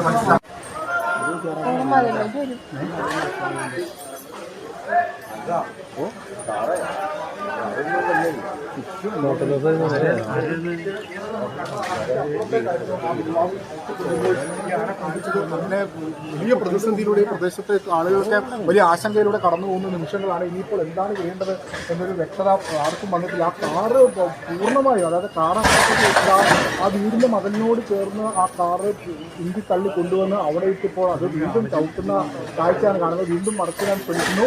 അങ്ങനെ ഈ പാപ്പാന്മാരും അതോടൊപ്പം ടാസ്ക് ഫോഴ്സ് ആളുകളും അല്ലാതെ മറ്റു ആർക്കും അങ്ങനത്തെ കളിക്കാൻ പറ്റില്ല. അവരും പോലും വളരെ ഒരു 150 മീറ്റർ അല്ലെങ്കിൽ 200 മീറ്റർ ഒക്കെ അപ്പുറത്തായിട്ടാണ് നിൽക്കുന്നത്. ആ വീടിൻ്റെ മതിലൊക്കെ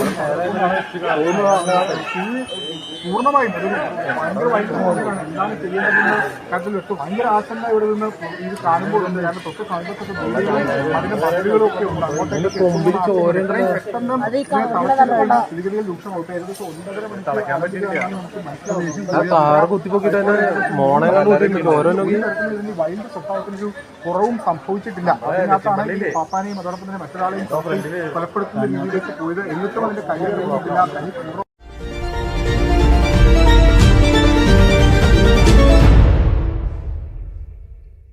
back. Chair, and I recognize the gentleman from New York, Mr. Ryan.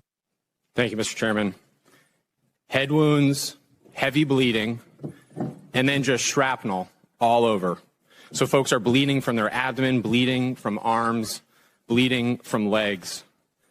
Secretary Hegseth, do you know who said that?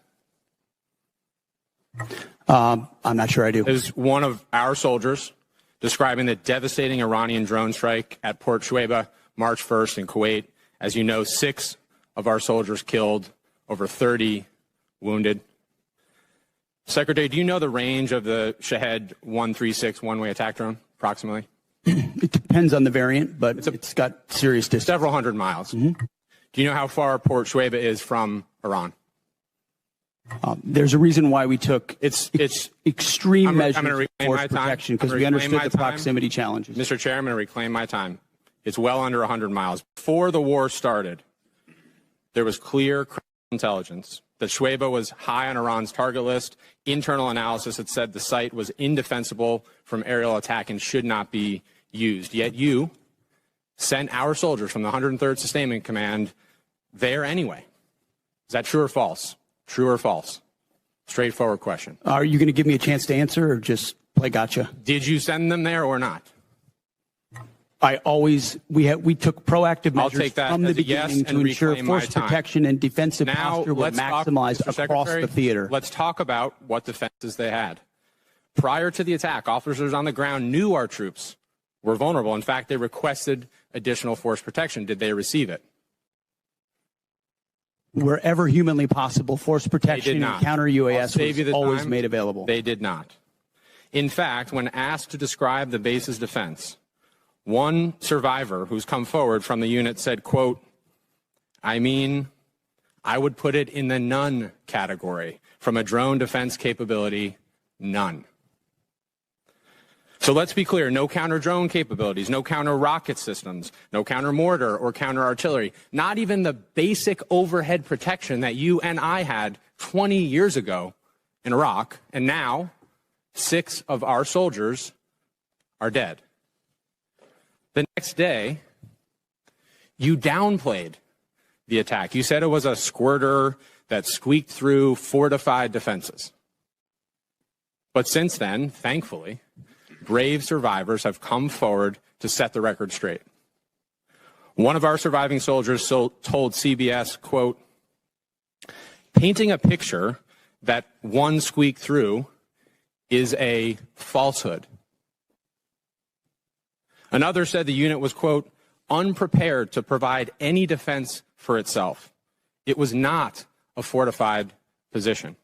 Another survivor said the building's protection was about as weak as one gets.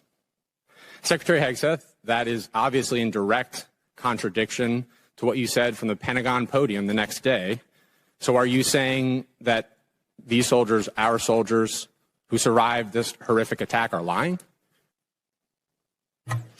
What I'm saying is before the commencement of the conflict, we put in maximum defensive posture we could. That's a direct contradiction. We moved to 70 what they said, in this directing. Can I speak, or are you just going to monologue falsehoods all over the place? It's not a falsehood. We moved 7,500 troops off of the Reclaiming X my based time. on the intel. Stop. Based on the intel. Stop. Reclaiming my time. Because you yell doesn't make you right. Calling? Just because you yell doesn't make you right. I'm reclaiming my time on behalf of these survivors. You just said what they said is a falsehood.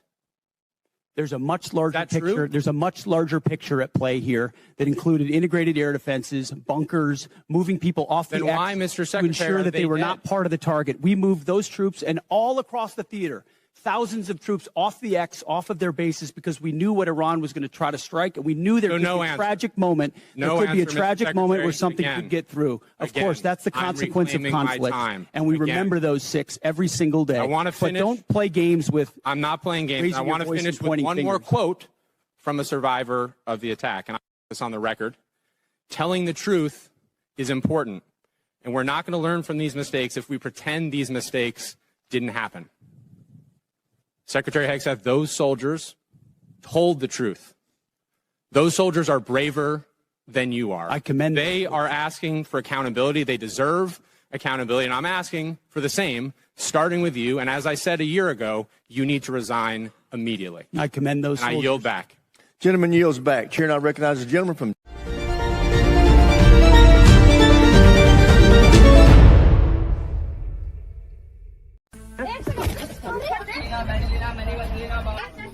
बन रहा है, बोलिए ना आगे। क्या घूर रहे हैं भाई घंटा साहब, क्या घूर रहे हैं? तुमको देख रहे हैं, उधर देख रहे हैं। कब से उतरना है हमको। उतरना तो उधर देखो ना, हम लोग को क्यों देख रहे हो? नीचे बैन बैठी हो।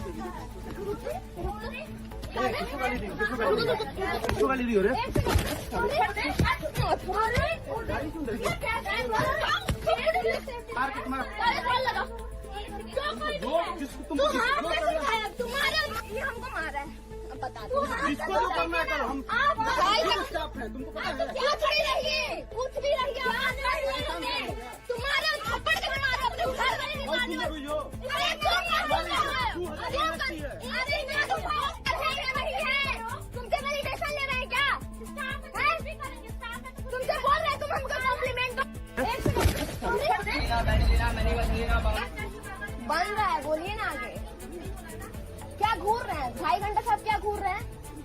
तुमको देख रहे हैं, उधर देख रहे हैं। कब से उतरना है हमको। उतरना तो उधर देखो ना, हम लोग को क्यों देख रहे हो? नीचे बैन बैठी हो।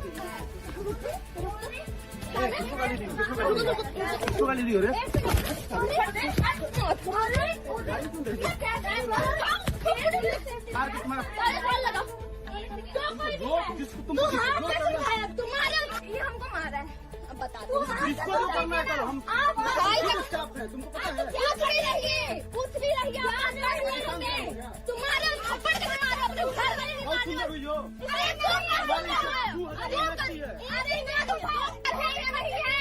तुमसे वेरिफिकेशन ले रहे हैं क्या? तुमसे बोल रहे हैं, तुम हमको कॉम्प्लीमेंट बन रहा है, बोलिए ना आगे। क्या घूर रहे हैं भाई घंटा साहब, क्या घूर रहे हैं? तुमको देख रहे हैं, उधर देख रहे हैं। कब से उतरना है हमको। उतरना तो उधर देखो ना, हम लोग को क्यों देख रहे हो? नीचे बैन बैठी हो।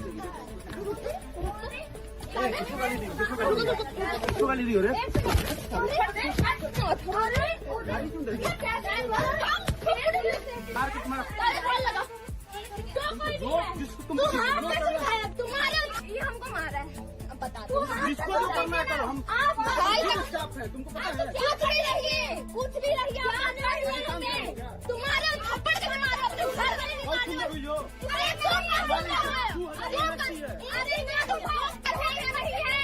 तुमसे वेरिफिकेशन ले रहे हैं क्या? तुमसे बोल रहे हैं, तुम हमको complement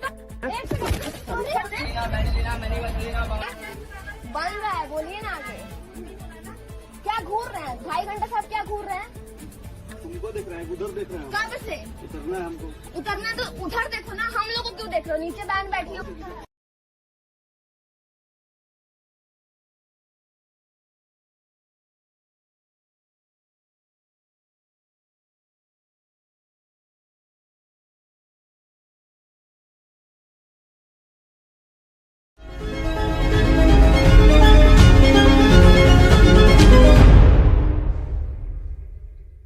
Young from Gilgit-Baltistan has gone viral with a candid, on-the-ground video recorded inside a mall, sharply criticizing the treatment of Pakistani passport holders abroad, what she calls government propaganda about Pakistan's global image.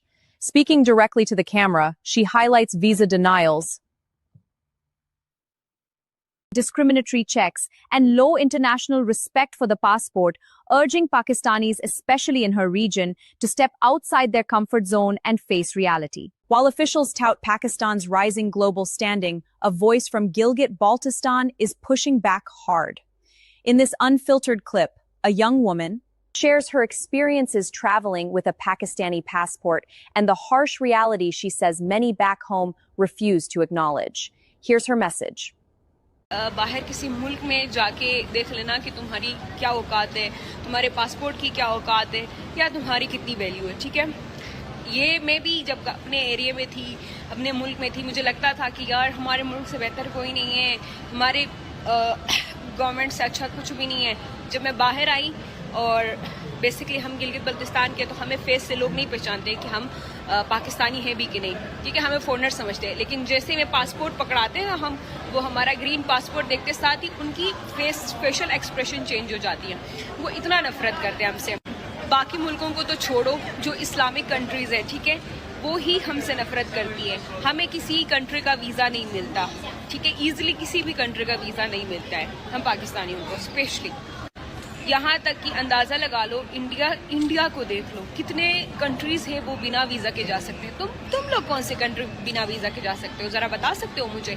अपने मुल्क में बैठ के, ठीक है, हलाल हराम देखे बगैर कमाई करके अपने से निचले तबके को कमतर समझ के खुद को बदमाश समझते हो और खुद की इस जो भी आप लोगों की गंद बला है उस पर खुश होते हो तुम लोगों की गुंडागर्दी और तुम लोगों की बदमाशी या तुम लोगों की अमीरी तब मानूंगी जब तुम लोग मुल्क से बाहर निकलोगे और यहाँ के लोगों से भी उतने ही बदमाशी से बात करो और उतने ही उनके ऊपर हावी हो जाओ, तो तब मानूंगी कि तुम लोग कितने पानी में हो और कितने ज़मीन पे हो, ठीक है। हमारी करेंसी की हालत देखो क्या हुई है, हमारे पासपोर्ट की हालत देखो कि किस रैंकिंग पे पासपोर्ट आ रहा है। मतलब हमारे मुल्क का तो बेड़ा गर्क हो चुका है और तुम लोग स्टिल ऐसे गंदे गवर्नमेंट को सपोर्ट कर रहे हो जो कि सिर्फ अपनी कमाई कर रही है, किसी और के लिए सोचते ही नहीं है। बाहर कंट्री जाने से पहले 1000 बार एयरपोर्ट पे सोचना पड़ता कि इमिग्रेशन वाले हमारे साथ कैसा सलूक करेंगे। मैं गई थी रिसेंटली श्रीलंका, वहाँ पे सिर्फ पाकिस्तानियों को, ठीक है, मेरे साथ और भी थे, हमारे पासपोर्ट देखते साथ हमें साइड कर दिया, सिर्फ पाकिस्तानियों को, और उनसे अलग से क्वेश्चंस हो गए। और जब हम वापस आ रहे थे तो बाकी सबकी चेकिंग ऐसे नहीं हुए। हमारे बुजुर्ग हजरात जिनकी दाढ़ी यहाँ तक थी, उनको जैकेट तक उतरवा के, उनके सॉक्स तक उतरवा के उनकी चेकिंग की गई। क्यों? क्योंकि हमारा पासपोर्ट पाकिस्तानी था। इवन हमसे रूड हो गए, जिसके बेस पे मेरी वहाँ पे लड़ाई भी हो गई कि हमें मुल्क के बेस पे जज ना किया जाए। तो तुम लोग क्या समझते हो खुद को? इतनी औकात नहीं है तुम लोगों की। दूसरे मुल्कों के लोग हमें अपनी जुत्ती के बराबर भी नहीं समझते और तुम लोग अपने उस सस्ते गवर्नमेंट पे पता नहीं किस चीज़ की फख्र कर रहे हो। और अगर थोड़ी बहुत शर्म हया हो ना तो नेपाल के यंग जनरेशन से सीखो ही। नेपाल की जेंजी ने अपने पूरा का पूरा मुल्क को, गवर्नमेंट को, सबको चेंज करके रख दिया और पॉजिटिव वे में चेंज कर लिया। हमारी जेंजी क्या कर रही है? नशे में, लड़कियों में, पार्टियों में, और फिर बातें करा लो तो बड़ी बड़ी। इस अपने ना कंफर्ट जोन से बाहर निकल के किसी मुल्क में जाओ और यही चीज़ें वहाँ करके दिखाओ, फिर तुम लोगों को पता चलेगा कि तुम्हारी असल हैसियत क्या है वहाँ पे। और मेरी वीडियोस पे आके बकवास करने से तो मुझे कोई घंटा फर्क नहीं पड़ता। और मेरी वीडियोस पे कुछ ऐसे लड़के जो वो आके इस तरह के लॉल वगैरह कमेंट्स करते जो हर लड़की के इनबॉक्स में जाके मैसेजेस के अलावा इनको कुछ आता नहीं है, ठीक है, विद प्रूफ में बात कर रही हूँ। ये इनका एक ही काम है, लड़कियों के इनबॉक्स में जाओ, उनको मैसेजेस करो, ठीक है, और फिर बातें करा लो। तो मुल्क की गवर्नमेंट भी इतनी बड़ी बड़ी बातें करते हैं, ठीक है। पहले खुद कुछ पढ़ लिख लो, दुनिया से निकल जाओ, कहीं बाहर निकलो, अपनी माइंडसेट को खोलो, फिर तुम्हें पता चलेगा कि तुम्हारे मुल्क की क्या हैसियत है और तुम्हारी क्या हैसियत है और तुम्हारे पासपोर्ट की क्या हैसियत है। और स्पेशली मैं अपने इलाके के लोगों के लिए कहूँगी जो इस गवर्नमेंट को सपोर्ट करते हैं, उनसे मैं इतना कहूँगी कि किस गवर्नमेंट को सपोर्ट कर रहे हो, तुम्हारे पास तो इतना भी तुम्हारी वैल्यू नहीं है कि तुम अपने प्राइम मिनिस्टर चुनने के लिए तुम वोट कर सको, ठीक है। इमरान खान वो बंदा था जिसने थोड़ी बहुत भी तुम्हारे इलाके के नाम बढ़ाई थी। जाओ ना अभी करके दिखाओ तुम्हारी वैल्यू क्या है। तुम अपने प्राइम मिनिस्टर को ही नहीं चुन सकते, तुम अपने प्राइम मिनिस्टर के लिए वोट ही नहीं कर सकते और तुम बड़ी बड़ी बातें कर रहे हो।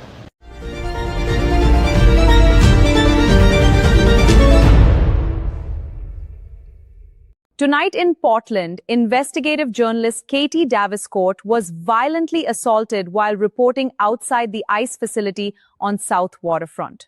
Masked Antifa protesters mobbed her during May Day actions. A rock thrown by a black bloc suspect struck her face as she tried to leave. This latest incident highlights ongoing lawlessness at the site, where federal operations face daily disruptions despite Antifa's terrorist designation, raising questions on enforcement as journalists and agents endure repeated threats. This story is still in development. Till then, subscribe to the Newsroom Global. You don't know who you are? Huh?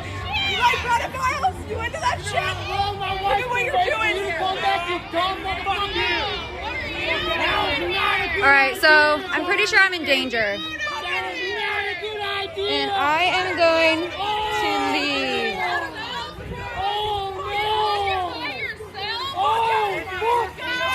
Oh, I just got assaulted. They just threw a rock in my face. Okay.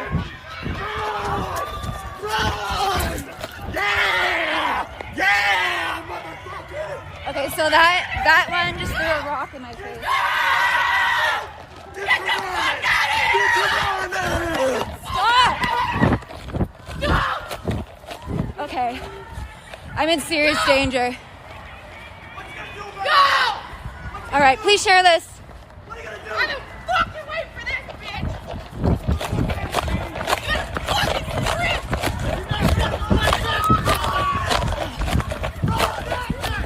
I'm in danger! Help! Help! I'm a journalist. I'm in danger. I'm in danger. I'm in danger! I just got assaulted really bad. I'm a journalist. I'm reporting undercover. Antifa just threw a rock in my face. Did it hit you? Yes, I have it on camera. You have it on camera? And they just threw it out, or, gosh, I can't breathe. Do you want to take your hood off or not while they're, Yeah. not while they're here? Hold on. What happened?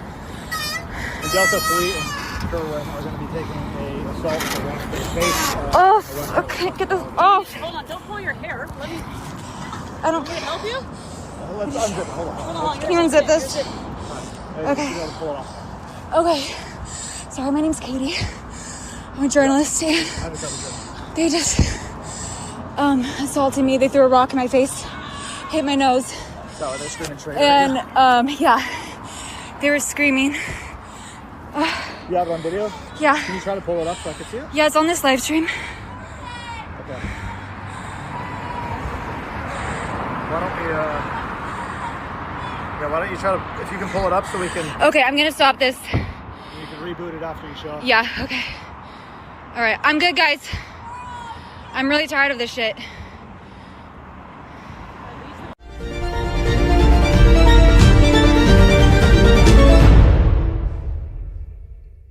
In a historic political shift, the Bharatiya Janata Party secured a landslide victory in the 2026 West Bengal Assembly elections, winning approximately 207 seats out of 294. The Trinamool Congress, which had ruled the state for 15 years under Mamata Banerjee, was reduced to around 80 seats. This marks the end of TMC's long dominance. Several senior TMC ministers, including Mamata Banerjee in her Bhavnipur constituency, faced defeat in this major political change. News of the BJP's sweeping win spread on May 4, 2026. Celebrations by supporters turned into scattered incidents of vandalism targeting TMC party offices. Police reported such events across Kolkata and surrounding districts, starting from the afternoon of May 4 and continuing into the night. One prominent incident occurred at the TMC office in Ruby Crossing, Kasbah area of South Kolkata, near Ruby Hospital. Nighttime video shows a crowd waving BJP Lotus flags, breaking windows, damaging shutters, and pulling down banners at the office. The handheld footage captures chaotic scenes under streetlights as the crowd celebrates amid the vandalism of the party office. Similar vandalism was reported in Toligung, Baruipur, Kamarhati, Baranagar, Howrah, and other areas, with some cases of arson. In Toligung and Baruipur, TMC leaders' hoardings and photographs were torn down and thrown on the ground. The Trinamool Congress strongly condemned these acts as post-poll violence by BJP supporters and an attack on democracy. TMC leaders accused the BJP of trampling on opponents and urged authorities to take strict action against the culprits. The BJP denied any organized involvement and attributed the incidents to spontaneous public anger after years of alleged TMC misrule. Senior BJP leaders called for calm and restraint as the party prepares to form the new government in West Bengal. West Bengal has a long history of intense political rivalry and violence during and after elections from all sides. Police have registered cases and deployed forces to maintain order while investigating these post-poll incidents. These incidents, though limited, highlight the deep polarization in the state following the election results. As West Bengal transitions to a new government, the focus remains on restoring normalcy and ensuring the rule of law. The mandate given by voters for change now takes center stage in the state.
Disturbing video from Bennett University's girls' hostel in Greater Noida has shocked the nation. What begins as an argument quickly turns into repeated slapping, verbal abuse, and intimidation. Seniors surround a junior student, demanding apologies while hurling family insults. Is this ragging or a personal vendetta that spiraled out of control? The clip has gone viral, sparking widespread outrage and calls for strict action. Incident unfolds inside a hostel room. A group of senior girls confronts a junior student, reportedly named Anushka. The confrontation appears to stem from a prior verbal spat involving comments about parents and possible jealousy over a shared crush. Here's how it plays out. The seniors tell her, "Now you'll apologize to everyone. One apology, one slap." The victim tries to reason, saying she was already apologizing. But they insist, "You'll get slapped. We won't let you go until you cry." They accuse her, "You went after my father. Remember, awaken the rage inside." Junior pleads, "Enough, stop, it's hurting. blood is coming. The response is cold. We can't see it. Say sorry to everyone. Later, they warn her, after today, this matter won't come up for 2 years. Multiple girls hold her down while others slap her and film the scene instead of intervening. This isn't just another ragging video.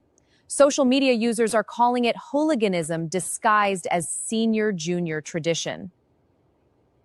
Many point out it was a toxic personal fallout between two former friends, allegedly over a boy that escalated violently. Bennett University has a strict anti-ragging policy in line with UGC guidelines. Punishments range from fines and hostel suspension to rustication and expulsion.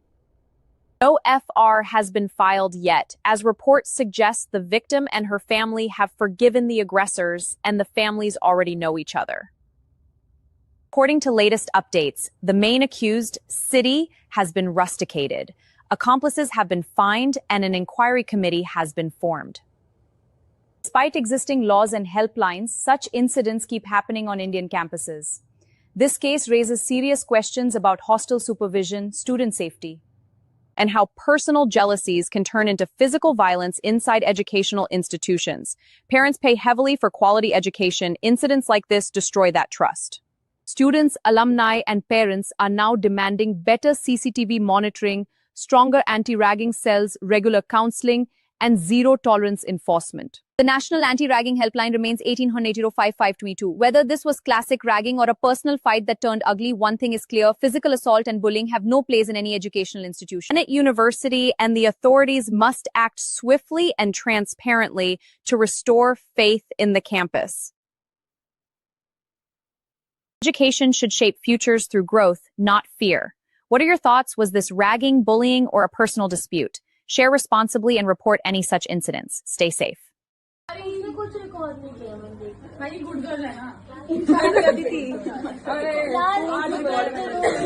अब तूने वो delete कर दिया मैंने नहीं किया guys 2:50 से कमरा बंद होने वाले हैं सुन भाई सुन 10 मिनट है पूरे आपके पास अब तू सबको सॉरी बोलेगी एक खुराक एक सॉरी एक खुराक ठीक है मेरे पे से सॉरी बोल रहे थप्पड़ वाली चीज नहीं होगी क्यों नहीं होगी अरे होगी थप्पड़ तो हम कहीं नहीं होगी अरे होगी थप्पड़ भाई तू जब तक रो नहीं जाएगी यार तेरे अंदर से तन बदन में सॉरी से मिलेगा हम तुझे भेजेंगे भाई तेरा जेन्युइन क्या हमें पता है थप्पड़ अगर नहीं होगा तो बाबू हमें तेरा जेन्युइन पता है हाथ में गंदगी मत हमें नहीं मैं थप्पड़ वाली नहीं मैं जने को सॉरी बोलती अरे तेरा सॉरी थोड़े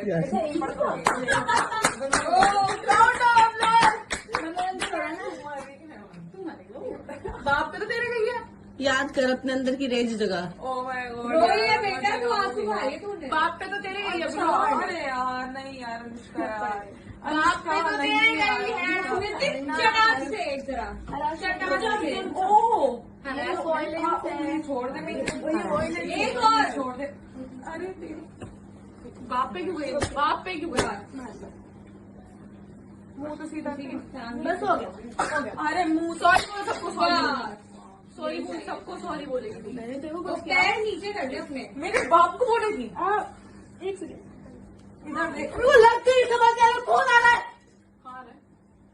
हमें तो ये जो मैंने करा है ना बहन की लौड़ी तेरी माँ की चूत वो सॉरी बोलेगी अभी तक शी लिटरली क्राइड ना अब बोलेगी सॉरी बोल सॉरी फोन नहीं मिलेगी आओ भाई सॉरी बोलती तू होते बहन जो देती नहीं आना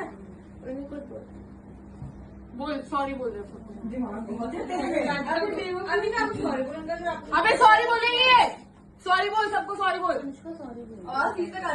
बोल जाती है क्या हरकत थी मेरे बाप पे बोला कैसे बोल सकती है मेरे बाप पे बोला कैसे इसके बाप तेरे बाप पे बोलूं बहन की लौड़ी बोल तेरे बाप को फोन करके कहूँ मेरे बाप के बारे में क्या बोल रही है इसका रूम नंबर बता देना अर्जुन से कहाँ छुट्टी है जब इसका बाप तेरे से पूछता है कहाँ है ये कह रही बचाया बचाया बचाया बचाया बहन चोर तेरी माँ मेरे बारे में क्या सोचती है इससे मेरे को क्या फर्क पड़ता है अपनी मम्मी को सॉरी बोलते कि हाँ 16 लोग खड़े हैं इसको ही नहीं बोलना ये पहले ये चीज बोल। तूने उसके पेरेंट्स के बारे में बोला ना, वो चीज गलत है। तू उसके सबको बोल, राधिका आजा। अब ये बात खत्म होगी, आज के बाद 2 साल में ये बात उठेगी नहीं। अब आ जाओ। खत्म कर रहा है। खड़ी हो मौली, सॉरी बोलेगी अभी।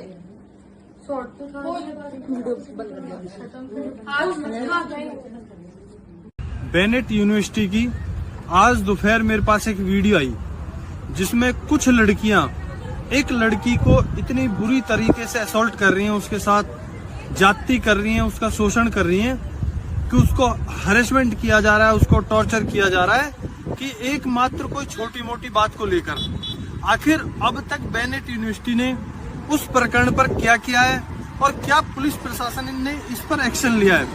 अगर इस पर सख्त से सख्त कोई एक्शन नहीं होता है तो समाजवादी छात्र सभा, हमारी स्टूडेंट यूनियन विंग इसके खिलाफ जमकर बेनेट यूनिवर्सिटी पर आंदोलन करेगी और उस बहन का, उस बेटी का जिसको अकेले होकर इन्होंने उसका असॉल्ट किया, उसका शोषण किया, उसके साथ बदतमीजी की, उसका साथ देंगे और ऐसे किसी भी प्रकरण में बिल्कुल सख्ती से निपटा जाएगा, चाहे उसमें लड़का हो लड़की हो। लेकिन अगर इस पर कोई एक्शन नहीं हुआ तो समाजवादी छात्र सभा बड़ा आंदोलन करेगी और यूनिवर्सिटी की सच्चाई सबके सामने खोलेगी कि इस तरीके के प्रकरण यूनिवर्सिटी में होते हैं जिसका नाम बेनेट है।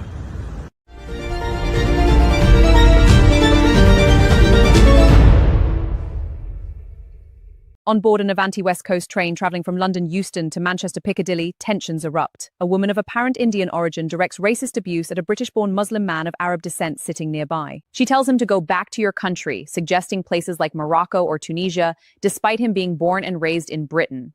Her tone is ready entitled, she questions his right to be there. The man calmly stands his ground. He informs her that he is British, records the entire exchange, and warns that he will hand the video over to the authorities. You can see the shift in her demeanor. Her confidence quickly turns to visible panic and embarrassment as she realizes the potential legal repercussions of her words. In a moment of role reversal, the woman who began the confrontation now finds herself exposed on camera. This incident highlights the ugly reality of intra-minority racism and everyday prejudice on Britain's public transport. Video evidence like this is increasingly used to hold people accountable. The man has stated he plans to report it officially. Go back to Morocco. Go back to Morocco or Tunisia? Yeah. Why would you say that? It's so disrespectful. I was born here. I was born here. Were you born here? Were you born here? Yes, I was born here. Doesn't look like it. Yeah, have some respect. I've paid my taxes. I'm very respectful. Don't ever disrespect me like that. It serves you right. It serves me right. Do not ever disrespect me like that. Where, are you British? It serves you right. Are you British yourself? I don't want to Are you born here? Don't shout at me. Don't disrespect me. That was racist what you said. Go back to where you come from. I was born here, okay? Don't ever disrespect me like that. Okay, have some respect. You probably weren't even born here yourself. Well, you're not okay? speaking to me. Because of what you just said. It was a very, very disrespectful. Don't ever talk to anyone like that. Who do you think you are? You're shouting at Don't me. ever talk to anyone like that. Right, I'm going to speak to Speak one to of stuff. the I've got it staff. recorded saying go back to your country. Who do you think you are? Yes. You don't talk to anyone. Yes. You don't say to anyone go back to your own country. Who are you? Look at the way you're speaking to me now. Yes, I will speak to you like this because you are condescending, you are racist, and you are disrespectful. You don't talk to anyone like that. Your parents or yourself were immigrants themselves. Have some respect. No, I'm sorry, Okay. but I'm not going to be spoken to in that way. I will speak to you. If you disrespect me, I will return the energy. You don't disrespect me. You don't condescend me and think I'll speak to you with respect. You earn your respect, well, I'm and you sorry, just but- lost it. I'm Don't sorry. ever talk to me like this. Sorry. Don't ever But, talk to anyone like this. got Don't no- tell anyone, got go no- back to your own country. That is disrespectful. Well, you should, Okay. because you're so rude. You This shouldn't- is my country. You shouldn't I'm be not here. going anywhere. Don't ever tell anyone, go back to your own country. Are you okay? I'm sorry, but I'm not going to be shouted at. I will shout at you Yeah. because you were just racist. You was disrespectful. You're the only one who's You shouting. do not tell anyone, go you back know. to your own country. I'm not shouting. And now you're gaslighting. You You're said the go one back to your who's own country. shouting, I've to got it me. recorded. Okay. She told me go back to your country. And she was Yeah. sticking up the middle finger. She's an immigrant herself. Well, listen. Who do you think you are? Well, listen. It's disgusting. You're Well, a listen. disgusting woman. Well, listen. That's what you are. Show it to the police. Go on. I will. Yeah. Okay, I'll show Yeah. it to the staff. Show it to the Don't staff, ever show it to the disrespect police. anyone. You know what? Shut up. Don't Shut hit up. me.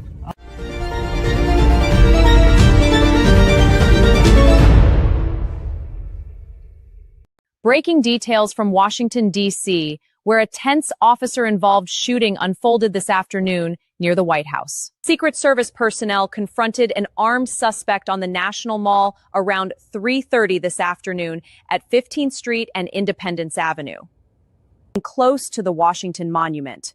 When the individual fled and opened fire, officers returned fire, striking the suspect. The armed man was transported to hospital in stable condition. A teenage bystander suffered minor injuries from the suspect's gunfire. No law enforcement officers were hurt. The incident prompted a brief lockdown at the White House while President Trump was hosting a small business event inside. Reporters on the North Lawn were escorted to safety, but the all-clear came within minutes. The president was never in danger, and his schedule continued uninterrupted. Vice President Vance's motorcade had passed through the area shortly before, but officials say there's no indication he was the target. This comes amid heightened security following last month's incident at the White House Correspondents' Dinner. We'll bring you more as this story develops. Stay with us. United States Secret Service Police.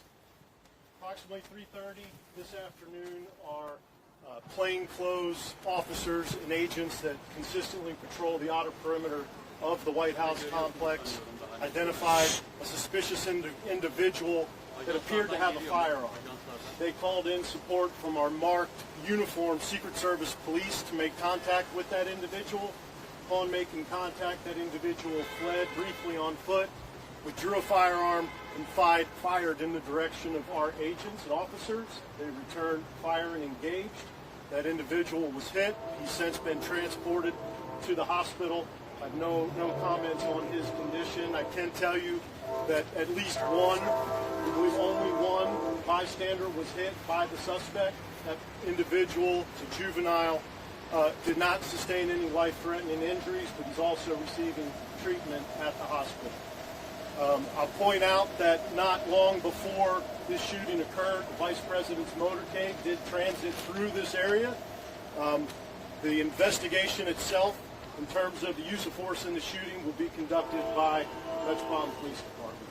I'll pause there. Matthew, do we know how your guys identified this person as being suspicious? Was he on a radar or just how he appeared? No, my understanding is they observed a print, we would call it, visual print of a firearm. These are trained surveillance detection personnel out there looking every day to look for just that. Not far from the White House complex, and they observed a visual print of a firearm. Did he attack the motorcade in any way? Did he approach it with any menace? No, not to my knowledge. Was there any other reason to not him? That's enough for me.